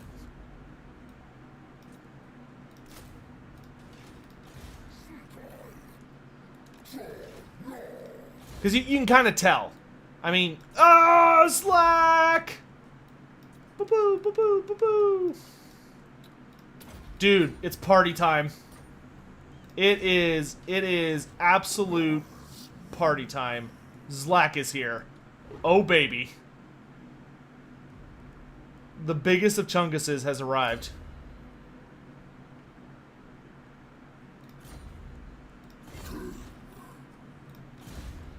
Oh, what a glorious day this is. The old ones are proud. I don't think I want to double up on the Ark of Sotek. I think I'd rather pick up a... I think I'll pick up one more red-crested skink, and then we'll go, like, a pterodon unit and a Ripperdactyl unit. Okay, you're gonna need to go blow up and talk.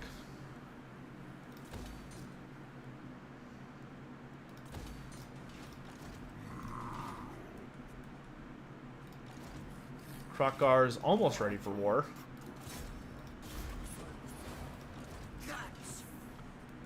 We're almost at a good stopping point. I would pay like $10 minimum for a Thunder Lizard as like a map. Oh my gosh. Dude, that would be wild. The fucking it's not even like an interactable thing. It's just that you go into the battle and you're just fighting on its back. It's just that would be so silly. 2 days in a row, Sotek's on a roll. Yeah. Oh, that reminds me. I am officially announcing a stream schedule. So like it's happening. We're doing it. We're gonna try. Having a consistent schedule is definitely one of my lesser developed features. And you feel it. Oh boy. From the north, it comes. Centuries of chaos spread south, tainting the lands. And with it, the warriors of chaos march. We must ready ourselves, for war is coming. But who has brought the warring tribes together? What manner of champion holds that power?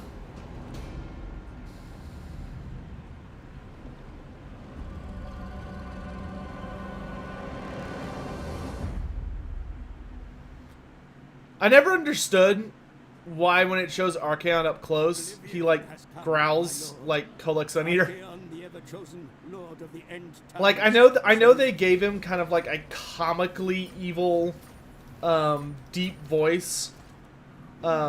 Which seems to just be a thing in this game a lot of the time. Is like I feel like there's like a competition at Creative Assembly where every time they make a new character, they're like, oh, you thought X had the deepest voice? Well, you haven't met this character yet. And like, oh, now that character has a deeper voice. But anyway, that's totally beside the point.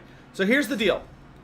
Having a consistent stream schedule is something that I have failed at consistently. Like, every attempt to have a consistent stream schedule has crashed and burned in like the greatest of infernos every single time. And this time will likely bear similar results, if I'm being honest. However, I still want to try because I know you guys seem to enjoy when I stream. I really like streaming. Like, I really like hanging out with you guys. And if I could get a consistent stream schedule, we could expand beyond just Total War stuff. Like, we could play through The Witcher 3 and other really fun games. I don't know. I'm thinking that I'm totally fine with Warhammer-themed games or Total War games being on this channel. Like, you know, if we're playing Total War or Warhammer, or we're playing Mordheim or Man of War Corsair, or like any of that, that can be on here, and that's whatever, that's fine. However, I think when it comes to maybe games outside of that, like Witcher 3 I really want to do, or Horizon Zero Dawn I really like to play through, because I've never played it, and it looks like a really good game, from what I've heard. So I'd really like to do that.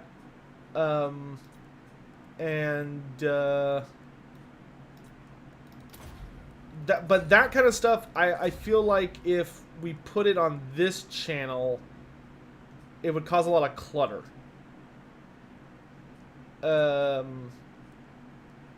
Like, I just don't... It just doesn't fit, I guess, if that makes sense. So what I think we're going to try and do is... what I think we're going to try and do is essentially have it where...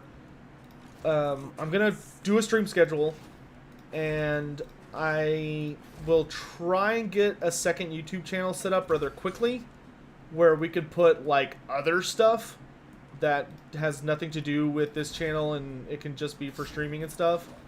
But what the stream schedule is going to be... This channel meaning YouTube. Yeah, Twitch, y'all are fine. Twitch, y'all are totally fine. Nothing is changing for the Twitch crowd. But what I'm thinking I want to try and do is simply a Monday through Friday schedule. And it starts every day of that. It'll start at 9 a.m. And I think the goal is going to be to have it wrap up around noon. Like today... I think I've already gone over time, but I don't know. I'm not super worried about it, because I do need to focus on making sure to get out video content. Because as much as I love streaming, I also really enjoy like actually making videos and putting out that kind of stuff for that community, and that's also where most of my income comes from. So in any event, I'll be putting it on places where people can actually see it, like Twitter, and then in the below area and Twitch and stuff, and probably on the Discord as well. But I think the goal is going to be to try and do a live stream Monday through Friday from 9 a.m. Central Standard Time to noon Central Standard Time. And if that changes for some reason, like there's a day where I won't be here. Ooh, yeah, we got that upkeep reduction on all monsters. Oh my gosh, that helped out so much economically. Ooh, baby. But that's what we're gonna try. Took me a long time to work my way over to that. That's what we're gonna try, and if it. There almost assuredly will be times or days where I'm gonna drop the ball on it, either because I'm gonna oversleep or because I'm gonna just, who knows. But I would rather be attempting to do it and failing, but hopefully getting like longer and longer streaks, than not attempting to do anything, and it's always just a chaotic mess that I know drives everybody crazy. Because let's be real. Like, when you do... If you want to do streaming, and you want to have it where there's, like, a consistent community that is able to show up and support, they need to know when to be there. That's kind of the big thing, is that I think, and maybe this is me being conceited, or something, but it seems like a lot of people enjoy watching the streams, but they're just like, I don't know when I'm supposed to be here. Like, I just sometimes, like, YouTube and Twitch aren't the most consistent when delivering alerts, and that's assuming you even have your alerts turned on, which some people just don't like to have their alerts on. Other people don't know how to turn their alerts on, yada yada yada. But anyway, so that's what we're gonna try, and like I said, there will be mistakes. I would flat out say that I have an addiction to not making good habits. whether it's like related to, well, many things in life, to be frank, but having a consistent schedule. And if I could get a hold of having a consistent schedule, I think that would improve my quality of life quite a bit. And it would also give everyone something like consistent to tune into, which would be super nice. Don't tell Legend when I'm starting to like yours best. Well, I mean, I enjoy watching Legend stream, even though sometimes watching Legend stream is so interesting for me because, and I don't mean this in a bad way. It's just I think it's just his personality. But like, there are times where I'm watching him stream and I'm like, is he pissed off right now? Like, or is he just? And I think he's fine. Like, he's like, yeah, whatever. But I'm just like, I can't tell if he's like, I can't tell if he's angry or if that's just like a really bad case of RBF, which I totally sympathize with. A Sotek VTuber avatar, maybe one day. I do not have the money for that kind of silliness. And plus, I'm such a degenerate. The only reason I could ever see myself like wanting to even get a VTuber avatar is so the other VTuber content creators would like talk to me, because they have like they have their little club, and it's like, oh, that looks like fun. But yeah. So, like I said, I'll be sending out like little, not pages, but messages that have little images of a schedule and be like, okay, this is the schedule, and we're gonna try and hold to it. And I think what we're gonna do is no. So Thomas, I'm not like punishing myself. Let me make that perfectly clear. I am not like, oh man, I need to have a schedule. If I don't have a schedule, like, I'm not. No, I want to have a schedule. Because I think it would make my life much easier and much better. Because here's my problem, is that, like, and I'm getting off on a huge tangent, but nobody's complaining, so I'm assuming it's okay. But, my thing is just that, like, if I don't have a consistent schedule, it only takes a really minor event to basically like completely derail. Why did I do that? To completely derail everything I'm doing. Like, oh, okay, I'm kind of getting up and doing stuff at this time, or like I'm kind of doing this, but then there's like a day where like I find something interesting online and I start watching it, and then I don't go to bed until 5 a.m. and I wake up at 8 p.m. and then my entire week is just screwed. Like the rest of my week is just completely obliterated, and I'm not gonna put out any videos that week because I just can't get control of my life.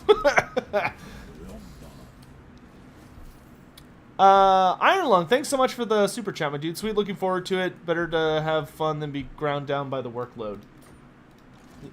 Well, yeah, and that's the thing, is that the biggest thing for me is I really like streaming, but I have been having a lot of, and I'll tell you, the real reason I'm doing it is that I have strongly felt that I really enjoy streaming, but I've been having like a genuinely hard time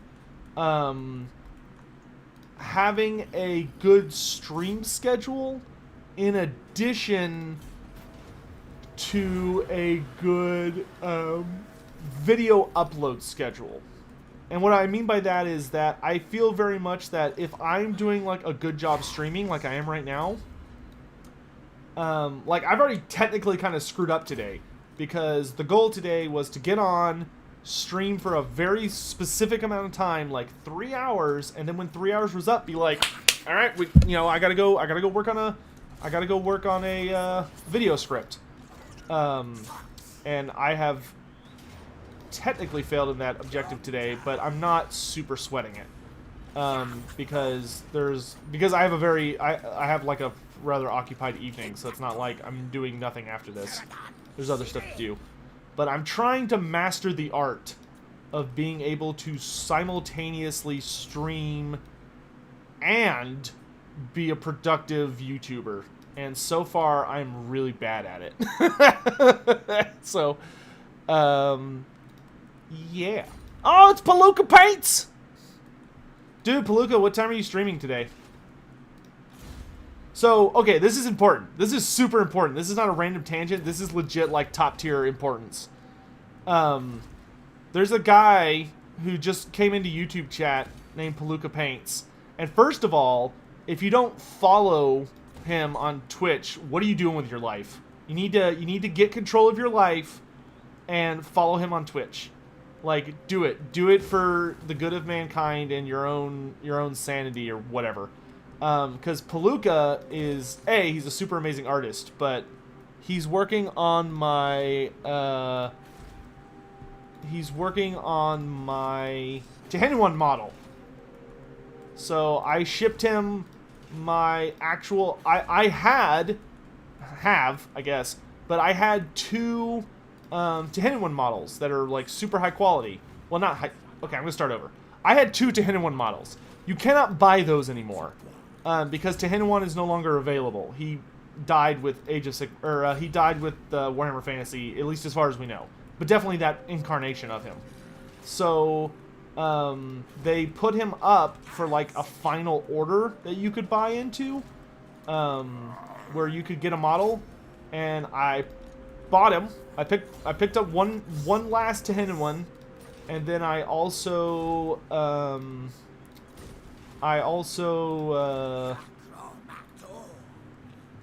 sent my original one that I got way back in the day when he was like actually released, and Palooka's painting him and putting him together, and it's like a crazy project, and it's gonna be awesome. But anyway, I think we're done. I've got stuff I gotta do that I need to quit delaying about, and ooh, I could get a Bastildon here. So don't leave, Mazmundi. Stay here, because I want you to get two of these. Oh shoot, how do I want to do this? Maybe just one. I really want two. I'll deal with it next time. So thank you all so much for watching. Yeah, this project has been in the work for more than half a year, but that entire half a year was just getting Tehenhauin to Peru. Because when I shipped Tehenhauin, and the pandemic, like, boom, like, immediately started. Because the universe hates me, I guess. But anyway, today's been a lot of fun. I hope you all enjoyed yourselves. Thanks you very, very much for everyone who subscribed on Twitch. Thank you to any new folks that came by today. And, of course, big shout out to everyone who tipped today. I really, really appreciate it. I will see you guys tomorrow at 9 a.m. Central Standard Time. And if you, because I gotta go make a video about all the new video game stuff they announced for Warhammer related stuff at Gamescom. Because that could be a good video for today. And then I'm gonna watch Palooka work on Tehenhauin later this afternoon. And then I have a Warhammer Fantasy roleplay session this evening that I'm looking forward to, but I don't know. Do you ever have those days where you like, you have an RPG session that night and you're like, I'm excited, but I'm also like kind of tired and it's like hours away. You know what I mean?